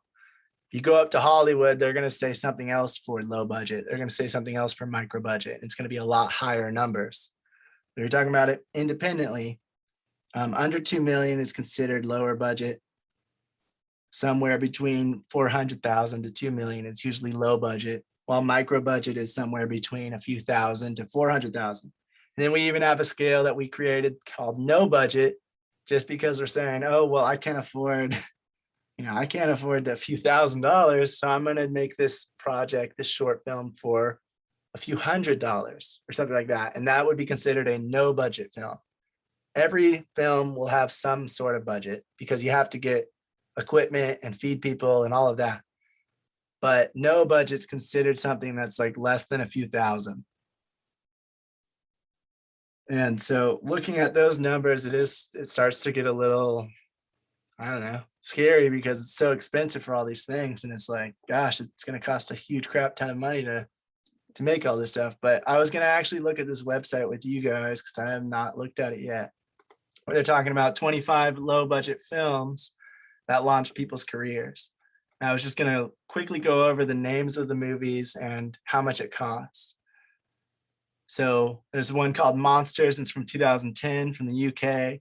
They spent about 15,000 euros on it. I don't know the exact equation, but I'd say it's probably like $20,000 to $25,000 for us. So there's another film, Buried, 2010. It's made for $3 million. And these are films that went on to like the Rain Dance and other different film festivals and got noticed and launched people's careers because they were noticed for their craft and their whatever they did. The director and the writer and whoever else was on the project got noticed because of it for these different budgets. Paranormal Activity got noticed. It was made for $11,000, which is extremely cheap. And the only reason they were really able to do that, this one really stands out in how different it is from others because they made it more of like a find footage film where they had a camera that looked like it was just in the house recording things as if it was a monitor or a security camera. And that was it pretty much. They had like a few other things, but that the main gist of it was that it was like that. And even then, when it was discovered and the people liked it enough to buy it, can't remember who bought it, but whatever distributing company, whatever producing company bought it, they put in extra money to adjust it in the post-production, pretty much. They adjusted some of the effects and some of the other stuff and maybe added in, I don't know exactly what they did, but the budget went up to probably around $200,000 or $300,000. But it made back plenty of money because of it, because they saw there was interest there, which is why they wanted to buy it. But typically speaking, $11,000 is very, very, very hard to accomplish a whole film and get it made and work. If you're doing something like found footage, that's the easiest way to get a low budget film for very cheap, because it's just made to look like somebody was recording it for their, they were recording home videos or something, and then some crazy thing happened, and now we're just following along with the story, and they just have a camera. It doesn't always work. Not everyone likes them, but they do work when done well. Another film called, I would say it's called Aguirre. Never heard of it, but Wrath of God, 1972. It's from Germany. It's made for $370,000. Bad Taste from New Zealand. Oh, it's actually made by Peter Jackson. Interesting. $255,000. Blair Witch Project, again, all right, that one was $22,000. And that one is another found footage film that was noticed, taken by a production company, and they edited a lot of stuff and added a bunch of things and changed it around. And the budget became a lot more than $22,000. The people originally were able to make it for that much, but they wouldn't be able to get as much money for it if that company didn't pick it up and put in as much money as they did to get it to the level it was when it was finally released to the public. So that's just another thing to keep in mind. Blair Witch Project and Paranormal Activity are those two that are very stand out on the outskirts of what is usually done, what is usually able to be done. It's those are like winning the lottery when it comes to filmmaking, and everybody will always use these two as the examples of making a cheap film that can make $100 million, $250 million in the box office. Not really. Like it's very unlikely for those to make that kind of film. It's possible, yes, but it's not as possible as everyone tries to make it seem. And you have Brick, which was written and directed by Ryan Johnson in 2005. Came out, it was for $475,000. Clerks from 1994, $27,000 by Kevin Smith.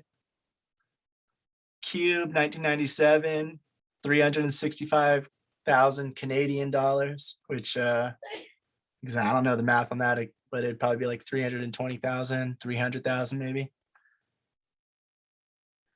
Night of the Living Dead, but that came out in 1968. It was for $114,000. I would say, if we're taking inflation into account, that would be probably like $300,000 now. Dawn of the Dead, 1978, was made for $650,000. El Mariachi, it was made for $7,000, 1992.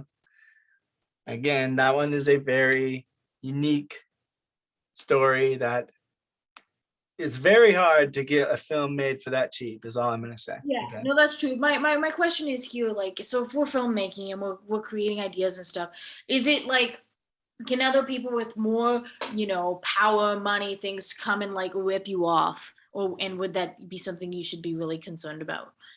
That would be in your contract with them. So if they, I'm not exactly sure for Blair Witch Project and that you asked in that, did the original writers get cut out?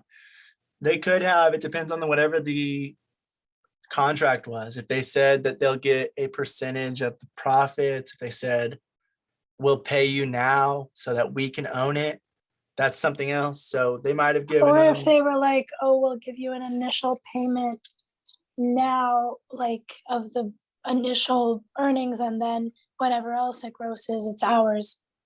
And they I didn't think expect it to be that big. speaking of just it one though, like payout. that, like if I were to make something like Blair Witch Project and a company came up to me and they said, hey, we'll give you so and so amount of money, and we're going to put in this much money to make it better, and then we're going to release it, and they really believed in it, you have to also factor in not just pay, like you have to factor in that it's also, when you have a production company that's that big, that's going to release it to a bunch of theaters, you have more likely a chance for that movie to take off and recognition.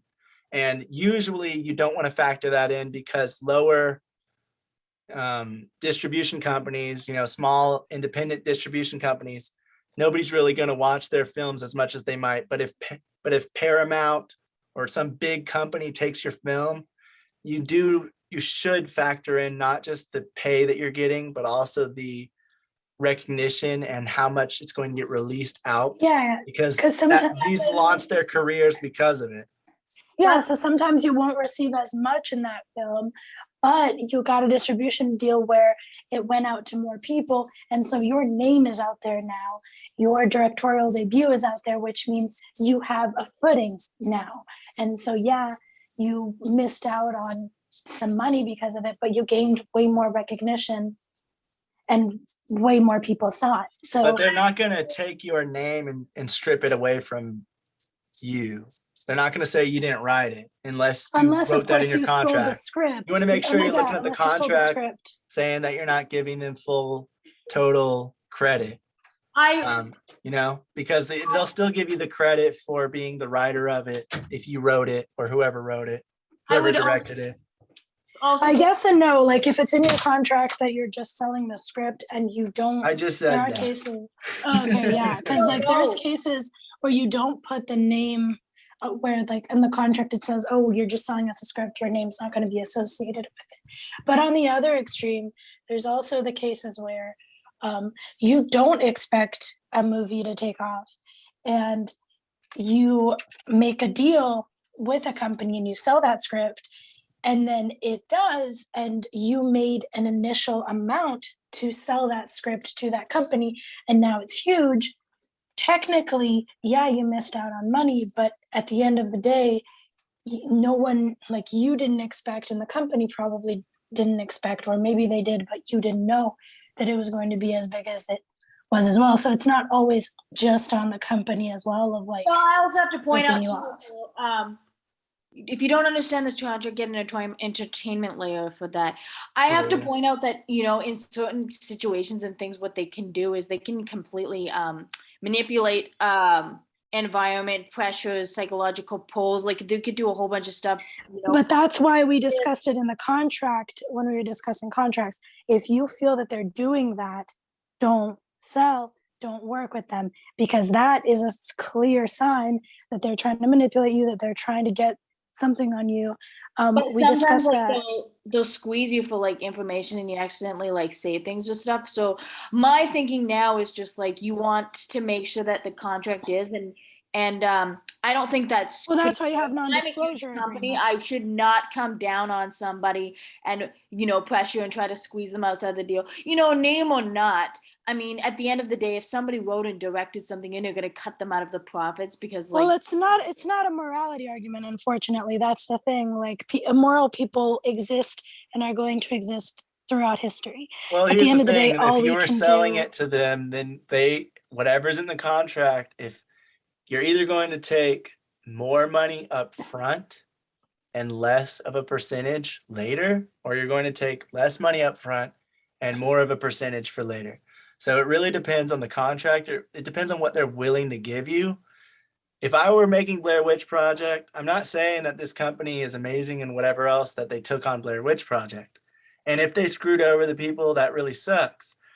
But what I am saying is that if they were going to take my project and put it up, and they're not going to take my name out of it, but they're not going to give me a percentage of the profits, they're going to pay me up front for it, I would be inclined to take that deal. That doesn't mean that everyone should be or everyone would be. But if I was going to get that much recognition and my project out to that amount of people that they can reach with their contacts, connections, and the money they're going to put into it, then, I mean, for me If not you to are have a going into percentage a of the deal, profits, I don't know. I think it's worth it. I think, But I think if again, you're that going to depends on what you want out of your project. It depends on exactly. At the individual. end of the day, I think that people that want to take advantage of a situation that's always going to exist, you have to be smart in the sense of like knowing how to detect that and knowing when it's worth it for you. Because sometimes those people are going to be thinking, oh, we're probably going to make more money from this. And you're thinking, yeah, but you're going to give me the recognition I need so that later I can do my passion project, so that I get my name out there, so that I get the foot in the door. So taking advantage of those situations as well and playing the player sometimes is a good and interesting way to go. Yeah, no, I Usually, don't agree with that because I mean, if I'm a huge company and I'm taking on somebody's project thing, it takes nothing to give them 5%. It doesn't even have to be much because if it goes huge, Well, that's the thing. If you know what I mean? it's like a music, let's go look at it from a music executive standpoint. And I know that this is a controversial topic, but at the end of the day, you are betting on this project. It could be amazing, but it could not be. This is a nobody. This is someone who this is their first project, and You don't know if it's going to make money. You don't know if it's not. You present them with an agreement. They're not forced. They're not obligated to accept your agreement. Like they can say no. It's not like they're putting a knife to your throat and being like, accept this. No, but this is their shot. They can either take it or they can look for another opportunity in another way and wait it out. And if this is the opportunity they chose and they're betting on you and they're like, this is our agreement, then at the end of the day, yeah, you didn't get as much as you should have probably. You didn't get as much as you might have deserved. But at the end of the day, you got your foot in the door, and now you use what you got to move forward and to make it bigger. At the end of the day, if you are, well, yeah, that's the thing. If it's your company, you will do it differently, and that's great. But we can't expect morality from every single human and every single corporation. We have to do our part, and you can be what's it called? and You work the system. chokeholded. You can be what's it called? Funneled. So like, say like you got tricked or something and you're trying not to say anything, they can funnel you or squeeze you almost to the point of death. Like it's not funny. No, that's completely different. That is, They can hack your phone, they can get into your computer, they can what? they can talk to your Honey. family, they can do all sorts of weird stuff that you Well, wouldn't that's not and then not necessarily get a their. percentage on top of that after years of like Okay, pain and I feel suffering. like we're talking extremes right now, and that's a completely, like, that is an anomaly. That is an extreme right there. And I'm talking like company, corporation versus little guy. I'm not talking about extremes. That's a completely other conversation, and yeah, that is ridiculous. See, usually what happens is when you have made your film, right? The distributor will come and quote you a price. Let's say, it could be $5 million or $19 million. He'll quote you a price and basically take the whole project out from you. That's a scenario, right? Yeah. It's one of the ways how the things go. So at that point, he's basically buying the rights of distributing, marketing, advertising, everything, right? As an independent filmmaker, you don't have the wherewithal to basically foot that kind of bill. They have a system in place. So they are essentially utilizing that system, and based on their experience, they would quote a price for your film, right? And you would either accept it or basically say, this price is too low. No, yeah, Vish, that is a very good point. Sometimes it's a matter of like, either I get my film out there, it's not the way I wanted it, but I get it out there and I have these resources, or I just don't because I don't have the means to it. Sometimes you don't get exactly everything you want, but that you get your film out. No, I don't agree. Because like there's so many ways. Like I said, Sarah, those are extremes. You're talking about extremes. You're talking about so there is another thing, right? There's another way. Another way is like, so in this way, what happens is when they pick up your project, they're basically picking up all your documentation because they want to make advertising and marketing based on how the film was made and all that, right? In that case, you're basically paid a lump sum amount and you're done with it. You don't care what the film does, where that film goes, because that is the scope of the distributor. He's going to make money out of your film, but you already made upfront film. The second scenario is, let's say if you're working with some studio and you have written a script and you're trying to use the studio, let's say Amazon Studio or Netflix, YouTube Studios or something, is partially funding your project by giving you location or equipment, and you're producing that film. At that point, the ownership is basically joint ownership. So they may come back and say, okay, we don't find this, we have invested so much money, we don't find this satisfactory to the terms and conditions that we agreed to in this contract. And at that point, they will say, we want to basically get a new director, right? And they could very well do that because they are joint owners and they have funded the project to some extent.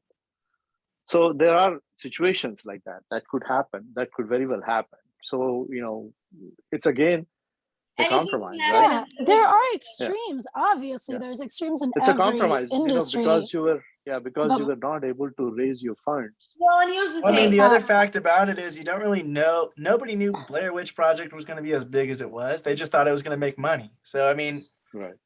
that you're accepting if their contract doesn't give them a percentage of the profits, they were accepting whatever the pay was for upfront that company buying it from them. And then that company gets the profits off of their gamble of maybe this film will do well, maybe it won't. yeah, So I mean, I it's feel a like give and there's a take. difference It's a between compromise. You can extremes. choose what you want to compromise.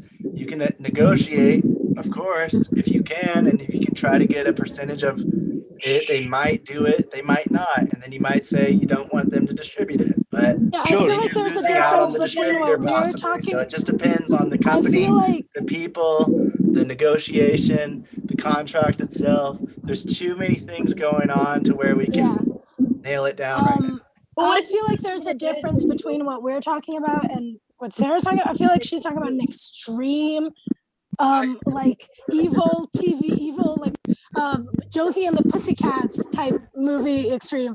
If anyone's seen that movie, or the evil executives, get Not them. quite. Like, I mean, there are shots out there. there So are, it's yeah, not. there are Yeah. people out there It's that not do the rosy. extremes, but It's more not bed of often roses than not, as we think. Even if no, the definitely. distributor, right? Even if the distributor is basically picking up your movie, he can make changes to this movie based on what marketing, on advertising that he's doing. He probably sees that okay, some of the scenes don't make sense. He may Yeah, actually like the reshoot those case scenes. that Sarah's talking about them not negotiating, just taking your script and like stalking you. That is like crazy, rare, one in a Oh, it million happens chance all of the a time. thing. Don't be surprised, that's what I'm Priscilla. It saying. Like, happens No, all no, the time. I don't mean it like that. Of course it Yeah. happens. We've heard of it. But I just Right. mean that we're discussing something different. We're talking about the pros and cons of sorry, I misspoke. Yes, that can happen, obviously. I just mean that our conversation is something different. We're discussing the pros and cons of like accepting a distributor deal versus and less money versus maybe more money for you but less distribution and less opportunity maybe. That's the debate we were having. But yeah, I know that those Actually, I was cases. talking about more percentage, less upfront money, more upfront money, less percentage. Yeah, Like, one of that's the what I'm two. saying. That's That's what how I the meant. deals Sorry. work, no matter what you do. Yeah, that's what I meant. Sorry, like one or the other. That's what we meant. But yeah, it can. There are some like weird, sketchy, horrible things out there, but that's not where we're not endorsing that. We're not saying that. Obviously, you got to be careful in this world. There's bad people all over the place, and you got to be careful with your property.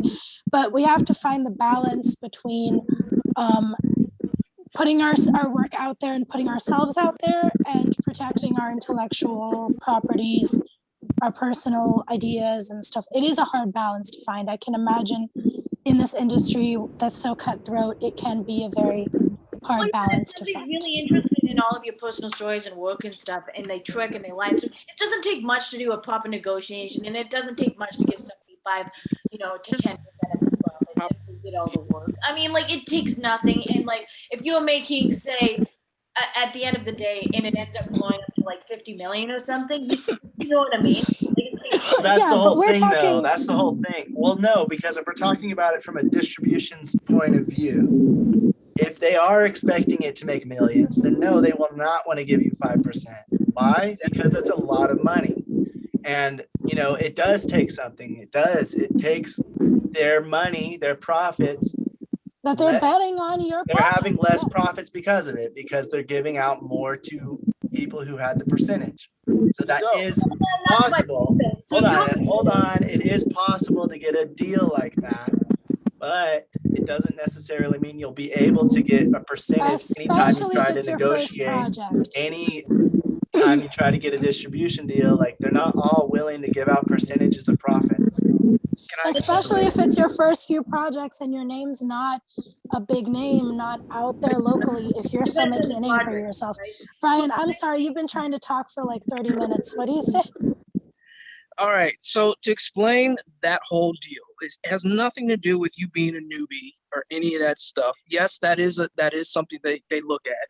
Like if you're a new person, they're gonna definitely try to take advantage of you. But what it has to do with these production companies, they hire hundreds of writers. They already have writers on it. So if you're coming to them with your script, your idea, they don't own you. You don't work for them. You're an outside source. So they're not gonna want the.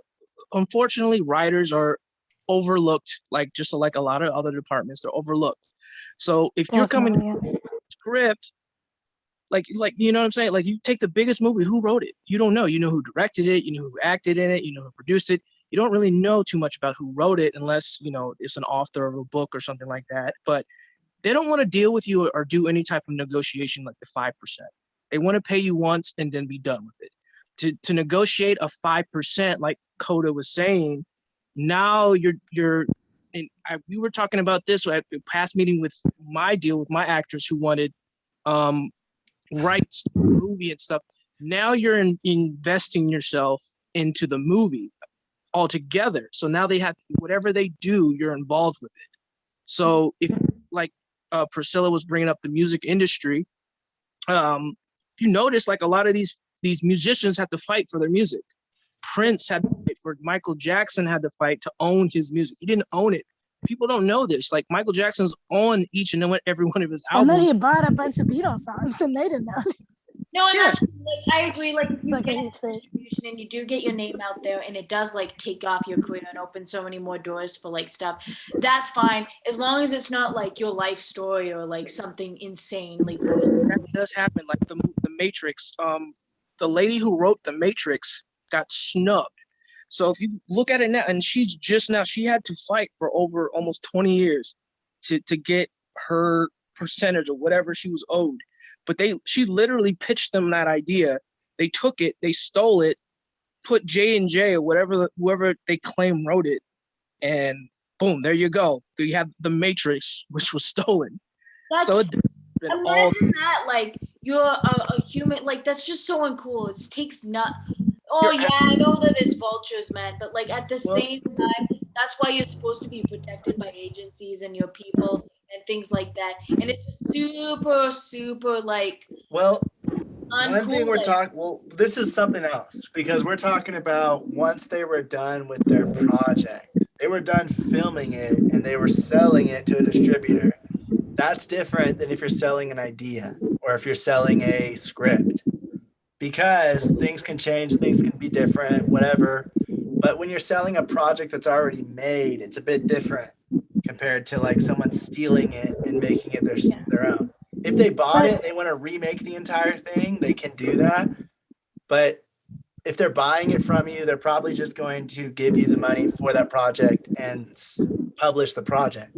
Not So we can remake it or move on. change it or Brian, do you want to finish your point or are you But how do you done? even know like if you're even invited to like, negotiations or whatever? So my question: say you write a script and everyone's interested in it, like, you would have to like have like non-disclosures and make sure that you're protected and make sure that everything's like taken care of. My concern is if you are like completely like hogwashed or like tricked by like crazy words. Can I give an example? Can I just say one thing? Sorry.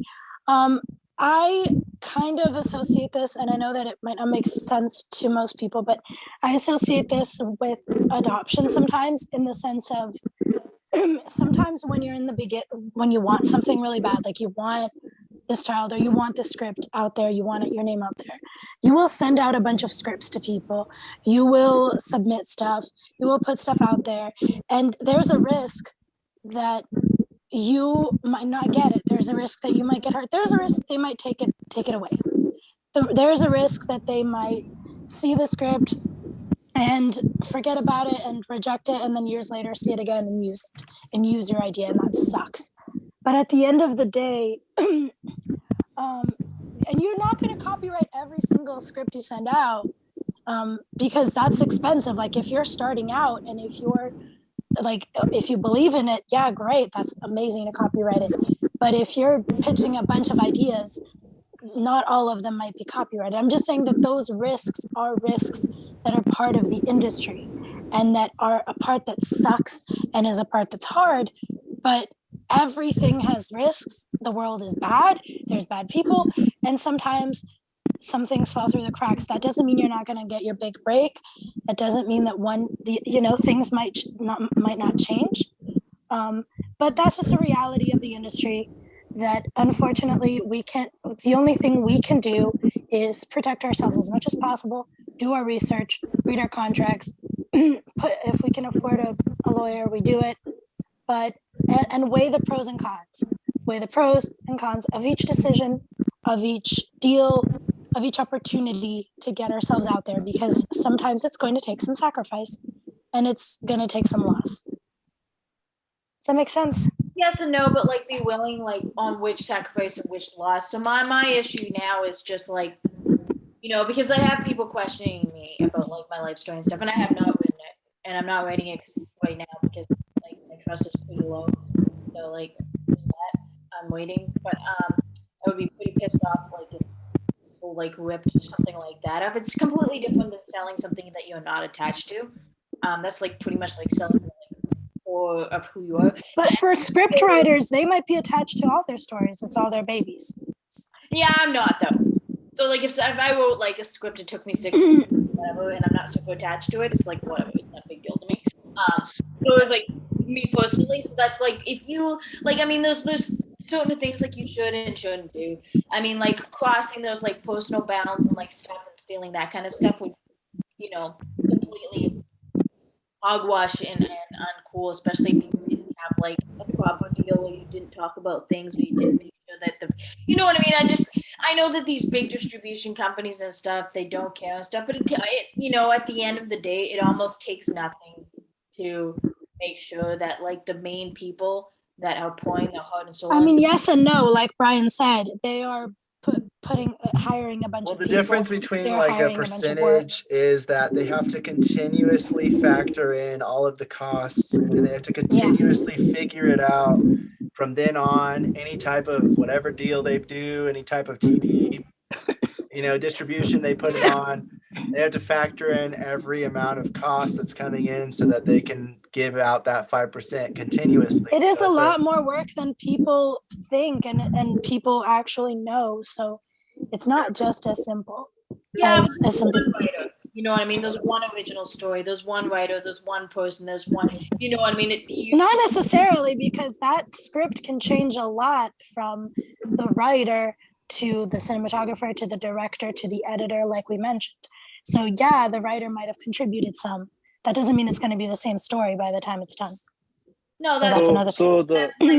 My concern. So the way it goes, so the way it goes is that when you write a script, you own that script, right? And the number one rule when you own a script is you register your script with WG, right? Writers Guild of America.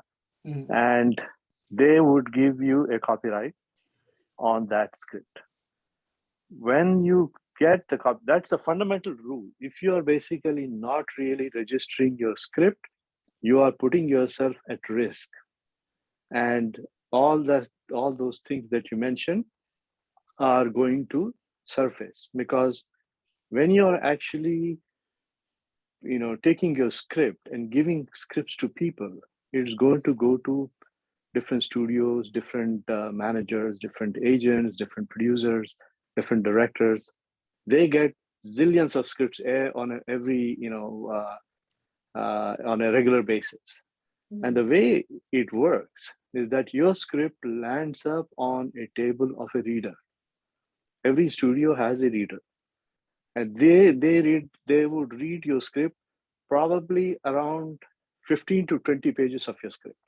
Mm-hmm. And based on those 15 to 20 pages, they're going to decide whether they want to move this script forward or not. If not, then it basically is kept in the file of all the scripts that they have, maybe like a storeroom or something, right? So the way this thing works is that when you're actually giving if somebody is interested, right, in your script, they will approach you and they'll basically say, we want to option your script for 6 months or 1 year. So once your script is optioned for 6 months to 1 year, they have a accountability to make something out of that, maybe a screenplay out of your script, and move it forward. If they don't do it within a year, then that script comes back to you and you're able to take it to another studio, right? Makes So sense. I'm and okay with so like- what happens is Yeah. when it is in the pile, somebody may, if it is not registered, or even if it is registered, they don't know that. But usually on the script, you will have a registration number of WGA, which basically says, okay, this is being registered with a WGA number, so and so forth, so and so forth. Would they steal a couple of scenes from your, script? Of course they would. They have writers who are basically writing. There are readers who are reading and the writers who are writing. And sometimes these readers are also writing. So they will probably, take ideas from here and there. How much, that's a question of, what the writer does. But they have zillions of writers. Basically, they will say, okay, I have this script. I don't like the way this has been written, or I don't like the way, some of the scenes are put forward. So the studio is basically going to say, okay, get 4 or 5 writers whom they have regularly used, rewrite these scenes. So will they take your script and completely rewrite the whole thing? Now, you have optioned the script and they give you a certain amount of money for that script. That's the way it goes. And once you get that money, you basically don't have any legal rights. You may have legal battles with the studio saying that they sabotaged or they, messed up your script. It was not supposed to be that way. But in the contract, it basically says that, okay, we are optioning it out. We can do whatever we want to do with it as far as how we want to make the movies. So there are all kind of stuff like that. But, you have to basically make sure that, you copyright your stuff, you No, that makes register sense. with the And, WGA Academy. Let him finish. Yeah. Go ahead, Vish. Right. So those things are there, right? There are hundreds of possibilities your script ideas can be taken out, because there are thousands of scripts out there which are laying down there and probably never get intended to, because producers are essentially looking for a known writer, or somebody whom they have gone through the agents on a regular basis. He's citing. He's basically sorting out all the scripts that he's getting, and he has a particular genre. He's got a particular style of writing. So stuff like that happens all the time. But I think for an independent film, if you are going in the writing route, then that's what you would go through. But as an independent film, you generally don't have too much leeway, because A, you are going in for the first time, and B, basically what they will do is, outrightly they'll buy you out by giving you a certain amount. And after that, you essentially don't have much say in the film, how it's being treated, or what has been done, or what they're going to do with it. Your concern is basically with whatever money you have made. Percentage wise usually doesn't come. Yeah, percentage wise usually doesn't come. Rare cases, maybe a situation where your project is, is being pursued by 4 or 5 different distributors.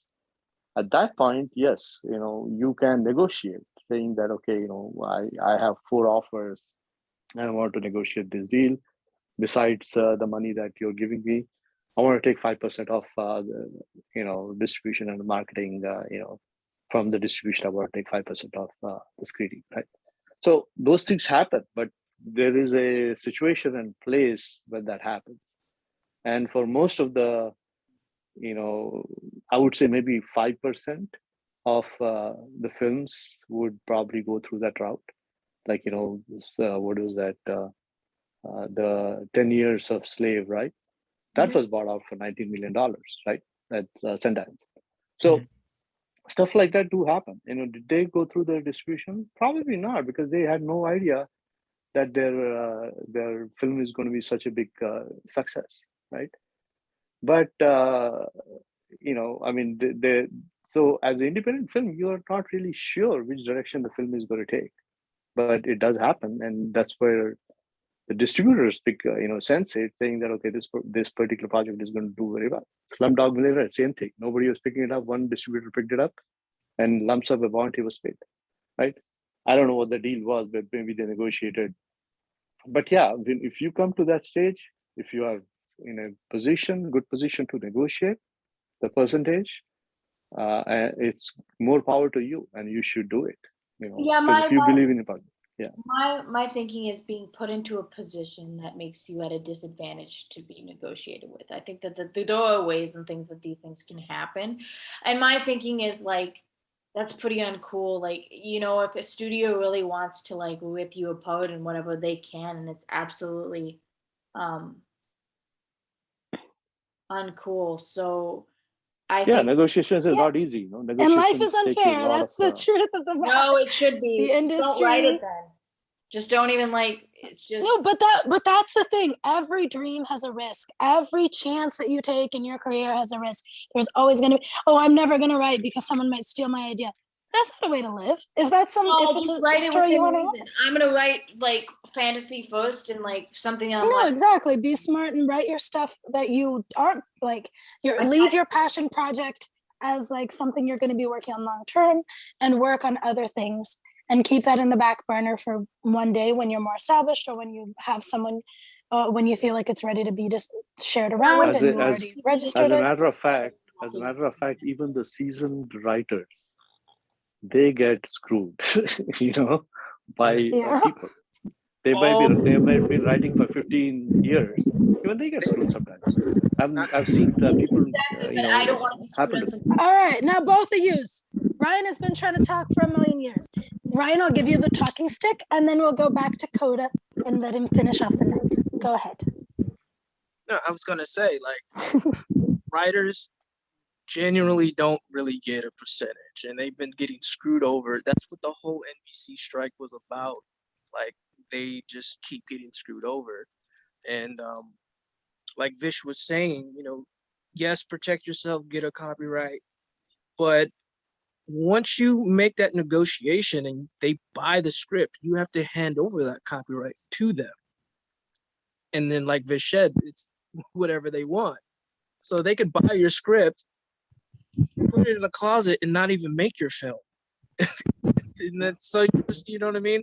So at the end of the day, like Sarah was saying, like Sarah, you said you had like other, smaller scripts that, start with that. Because if it's good, they're gonna buy it, then sell them another one, and then you develop a relationship, and then you can give them the big fish. If you're so concerned, screwed over. That's kind of where I'm at now too. It's just like I'm doing like shorts and stuff, like slated and stuff, and it's just like I am a little bit hesitant, and I don't really trust people completely. I would love to be able to trust people completely, but I wouldn't want like. But if you have a relationship with a production company already, you can trust them. Like they already know that you're gonna give them something good. You already know that they're gonna do the right thing, as opposed to you just your first time in negotiations with them. So yeah, definitely. I think, sorry guys, Raphael made a really good point. I just want to read it out. He said, even if you get shafted by the industry vultures, don't you still get clout? Like no one would have known the lady wrote The Matrix if the franchise hadn't been made. Besides, I think preventing yourself from being creative out of fear that your project will get stolen is working against your own best interest. That's a really good point. Nobody knew the lady. They pretty much erased her from existence. The only reason they knew that she wrote The Matrix is because of the big lawsuit that's been going on for she fought. No, but I know what he's trying to say. He's just trying to say, like, don't let that discourage you. Sometimes you're gonna have to play by their rules and be a little more cautious, but don't let that discourage you from being creative. I'm gonna stop this whole thing because this all started because of Blair Witch Project or whatever. I think it was Blair Witch. Yeah, I was gonna say that was already made. It's a big difference. I know. I just wanted somebody's. It's a big difference when some company is buying a already made, already shot production, and they're doing whatever contract and deal they're doing with the director, writer, whoever owns it, compared to buying a script, because the script is just from the script writer. Like Brian said, like Vish said, they can take that, they can change it, they can get a new writer on it and adjust things. They can say, oh, I only like 3 scenes, so we'll keep that, but we're changing it. And now it's a completely different project anyway. They can closet it and have it in the back burner so that if they run out of ideas, like, or if they feel like they want to try a new IP, which, you know, big companies have not been doing lately, then they might go into their file cabinet of all these different scripts and figure out, oh, hey, we have this one. This sounds like a good idea. Let's try this. So when you're selling a script, it's a completely different story than if you already have the thing made and you have a distributor coming to you saying, hey, we'll buy your film. It will buy your short film. We'll buy this thing that you've made and distribute it to theaters or to the streaming services or whatever it is. That is a big difference. And so this whole thing started because we were talking about distributing a film that's made.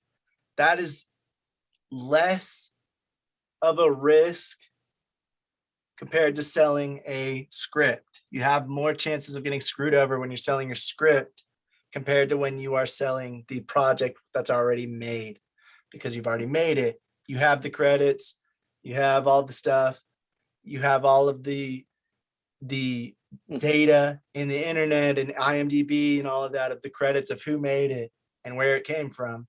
And then you have this distributor coming to buy that from you, and they can make adjustments and post-production adjustments to it, but they're not going to completely change the whole thing because it's already made. So that is where this The more biggest you make it yourself and the bigger like difference came from. your team is and stuff. And that's where it's just like, you know, in this industry, loyalty and like having a good solid team of like people that you constantly work with and like work all the time with is phenomenal, because then you could just like work all the time. Everybody on the team's making money. It's just like one, you know, jackpot after another. It's just like Yeah. if you're like acting working all the time, it's the same thing. Yeah, that Yeah. makes Right, but Coda- this topic is how much do films cost to make? Yeah. So we're not talking I was about gonna say, let's script writing. continue Script with writing that. doesn't really cost anything. It just takes time. which You can is do it fun. for free. I mean, you might need to buy some software if you don't want to use a free one. There you go. That's your cost. But other than Yeah, it's that, 12:43, so we should continue and finish the recording. So go ahead, hon. all right, talking about films, how much they cost to make. We were talking about the 25 low budget films that launched people's careers. One of them is called Following from 1998. Christopher Nolan made it for $6,000, which is a super low budget. And the way he did it, I was actually reading this while everyone was talking, but he did it in his friends and family's house and for locations. He didn't use any lighting equipment. He just used natural light, and that's how he did it for cheap. So I've never seen it. Maybe it's a cool story, and you know, that's how he got noticed. Halloween 1978 by John Carpenter, $320,000 budget. Henry, Portrait of a Serial Killer 1986. John McNaughton and Richard Fire, $110,000 budget. Living in Oblivion, Tom DeCillo, $500,000 budget.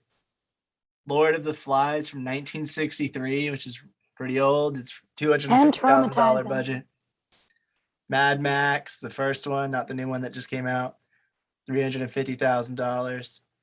Napoleon Dynamite, $400,000. Holy crap! I didn't think it was going to cost that much. But you can just see like why these films, they cost a lot of money to make, even if they don't seem like they would. Napoleon Dynamite, things like that. Like they don't seem like they would cost as much as they do, but they do because of all the stuff that, all the locations, all of the people that they had to pay, and all of those things like that. Open Water from 2003, $130,000 budget. Pi, 1998, $60,000 budget. Primer from 2004, Are you talking about The Life of Pi? $7,000. I don't know. It just says Pi, so I don't know if I don't think it's the same thing. Huh. Because if it is, that's amazing that they did it with that budget, because I remember there are some interesting scenes. No, they used like a ton of CGI, so I don't think it's Life of Pi at all. I Oh, don't think that's what so. I was Yeah, I think thinking. I I was think it's like, just it's Pi. way too cheap for. Okay. Primer is a more recent one from 2004. Excuse me, from Shane Carruth for $7,000. And let's see, scripts and all overdone, plot filler, particularly versus time travel. It's something about time travel. And he never went to film school or anything like that. He just made it. So, I mean, it is possible to make something. He also starred in it. He wrote it. He composed, produced, edited, photographed, and directed it, which is how it was made it for so cheap. He did everything on it pretty much, which is unconventional because usually you have more people working on it, but it We're worked talking for his about the guy project. from. Oh no, it's not Saw. No, it's from Primer. Slacker, 1991, $23,000 budget.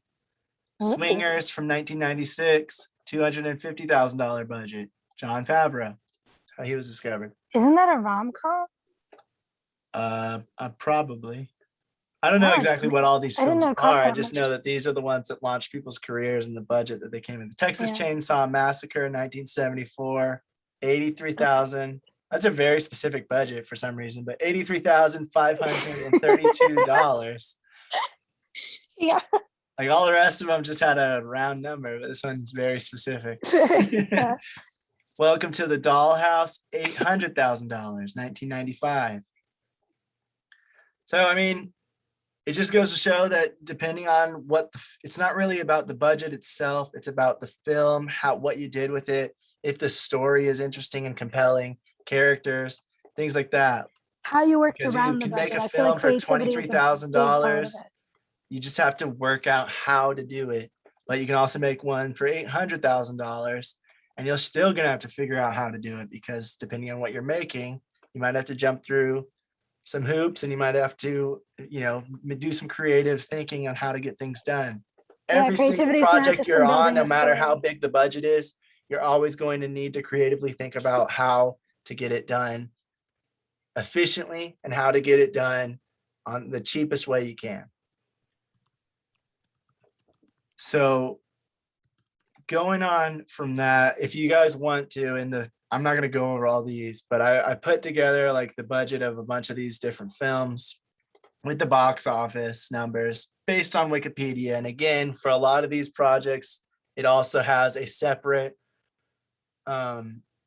marketing budget. So that's not the entire budget for most of these, like 220 million for Star Wars. Yeah, Rogue One. always remember Plus that, like, the however marketing much, budget is probably separate. another 110 million for the budget for the marketing. But then I also have the box office and show like movies that made money and movies that kind of bombed. Some of these, The Room, $6 million budget, box office. Now, after so many years, 4.9 million. But before it was only several thousand. 17,000. 17,000 was the original. I remember when I looked it up. I think it was like either 7 or 17, something like that. I also have down here a link to the worst box office bombs. That would be fun if you weren't the writer of any of these. And so it's like the ones that had the Oh, Mortal budget, but Engine, what that lost the hurts. most. And it's like John Carter, The Lone Ranger, The 13th Warrior. This shows Mortal Engines. That's one of the most recent ones. Wonder Woman 1984 deserved it. Milan deserved it. Mortal Engines cost $110 million. And they only made $83 million. So that was I haven't heard like of that was almost of a few of $30 million these. loss, and that's not even including the marketing budget. So things like that, like that's why it doesn't always matter about what the budget is. You can have a big budget and it still doesn't do well. Battleship cost $209 to $220 million, and they made $303 million. So they barely got over, and then with the marketing budget in place, they might not have made anything. Yeah, they say that if you see that a movie broke even, it never completely broke even because it doesn't, more often than not, they don't account for marketing costs. Wonder Woman Distribution costs. 1984 cost $200 million and only made 166 It million. was a piece of garbage. It cost 200 million and they still made Mulan it. cost $200 million, not the animated, the live action. The one that was made in And it with made slave camps. 66 million. So it lost a lot. So it just goes to show, if you want to look through this whole list, you can, but it goes to show that just because you're putting in a lot of money and they had guarantee huge success. marketing budgets for these. They had tie-ins with different companies to market it out. They, like the different restaurants, actors. fast food places, whatever else. Like they had tons of different marketing schemes to get it, and it still didn't make money. So it just doesn't matter. Budget isn't the only thing. That's all. Yeah, no, you're absolutely right. And I would say always take a chance. Like if you get offered it, like even if it's like I'm like pretty risky, so I probably would. It's just like I like to, what's it called, growing up, like push, like not necessarily push and pull, but like a little bit like how should you make negotiations to make sure that you are taking care of yourself and being reasonable and asking for what is right and rightfully like fair. So my thinking is for business is I'm all about just fair business. That's just how I am. So I mean, like if you get your name out there and get more opportunities because of something and it's a little less money, but maybe they didn't make all that much, but if they completely like sidebar, that would suck. So it's 12:52, honey. Anything else you want to add before we finish the recording? You mean one? Anyway, It's all I was going to say is that no. next for Monday, we're going to be talking about creating a budget. So we're actually going to be looking at like a top sheet and those kinds of things. And we're actually going to make our third exercise out of that, where we're going to create a budget for a scene. So we're going to be looking at like how to actually create a budget. Then we're going to be talking about tripods and monopods, what to look for when you're trying to buy one of those. And we already talked about proxies and editing. We'll go over it if there's any new information. But other than that, that's all we're doing for Monday. And just remember that those two exercises that we have due on February 28th, the budget exercise that we're going to learn about Monday, and we're going to talk, and I'm going to send it on next Tuesday. It's going to also be due on February 28th. So February 28th, we're going to be showing everybody's 3 exercises for whoever wants to take part in those. And the 2 ones that we have going on right now are the sound tool editing exercise, where you take a short clip of a few words and you do different sound tools to it, like equalization, and you mess with the bass and you mess with a high pass filter and all these other things to affect the sound so you can see and hear what it does to the audio. And then we have our scene editing, our what's it called? Editing style exercise, where we're trying to match the style of what was that movie called? Shawshank Redemption. We're going to actually match the style of that, where they had a lot of narration that really started and ended the scenes and kind of had a transition between them. I feel like that was a good movie for us to do our transition exercise because it's pretty simple. It's pretty easy since it's using more narration as opposed to a more complex movie that has more complex cuts. And yeah, you can literally just use stock footage if you'd like, but it's just to get that sense of like the editing style used was very long duration. It was very slow moving because they held the shots for a while, and the narration, either you can do an end of a scene, a beginning of a scene, or a transition between them. You don't actually have to film or do 2 whole scenes. I would say those are our 2 exercises we have right now. The third one will be the budget one, and we'll talk about that more when we talk about that on Monday. I'm going to end the recording there, unless, Priscilla, do you think this needs to be in the recording? I was just going to say, don't half-ass it if you can. Try to use transitions, like 2 scenes that fit semi together well, as opposed to just whatever 2 scenes and having narration in the middle, just so that, if you're doing an exercise and you're trying to make flowing transitions, put that extra touch to it if you can. Makes sense. And sorry, Maybe be like, creative with it and just get creative with it and just to get more accustomed to these things, editing and sound Yeah. editing. once you get like in the flow of things, it makes a lot more sense. So we Yeah. have the edit exercise and what other exercise? The editing exercise and the sound tool Sound. exercise. So basically sound editing and then just picture editing in the Okay. way of And then anyway, we'll talk about the budget exercise on Tuesday or and Monday. budget exercise on Monday. Okay. Oh, actually, no, it is Tuesday. We are going to have our meeting on Tuesday, Right. Tuesday the 15th, because Valentine's Day is on the 14th. So we're going to skip Monday. And our next meeting is actually going to be on Tuesday, everybody. Yeah, because That's we the wanted last to thing I give forgot to mention. people the holidays for those that celebrate. And even those that celebrate with wine. I still love that. All right, I'm going to end the recording there.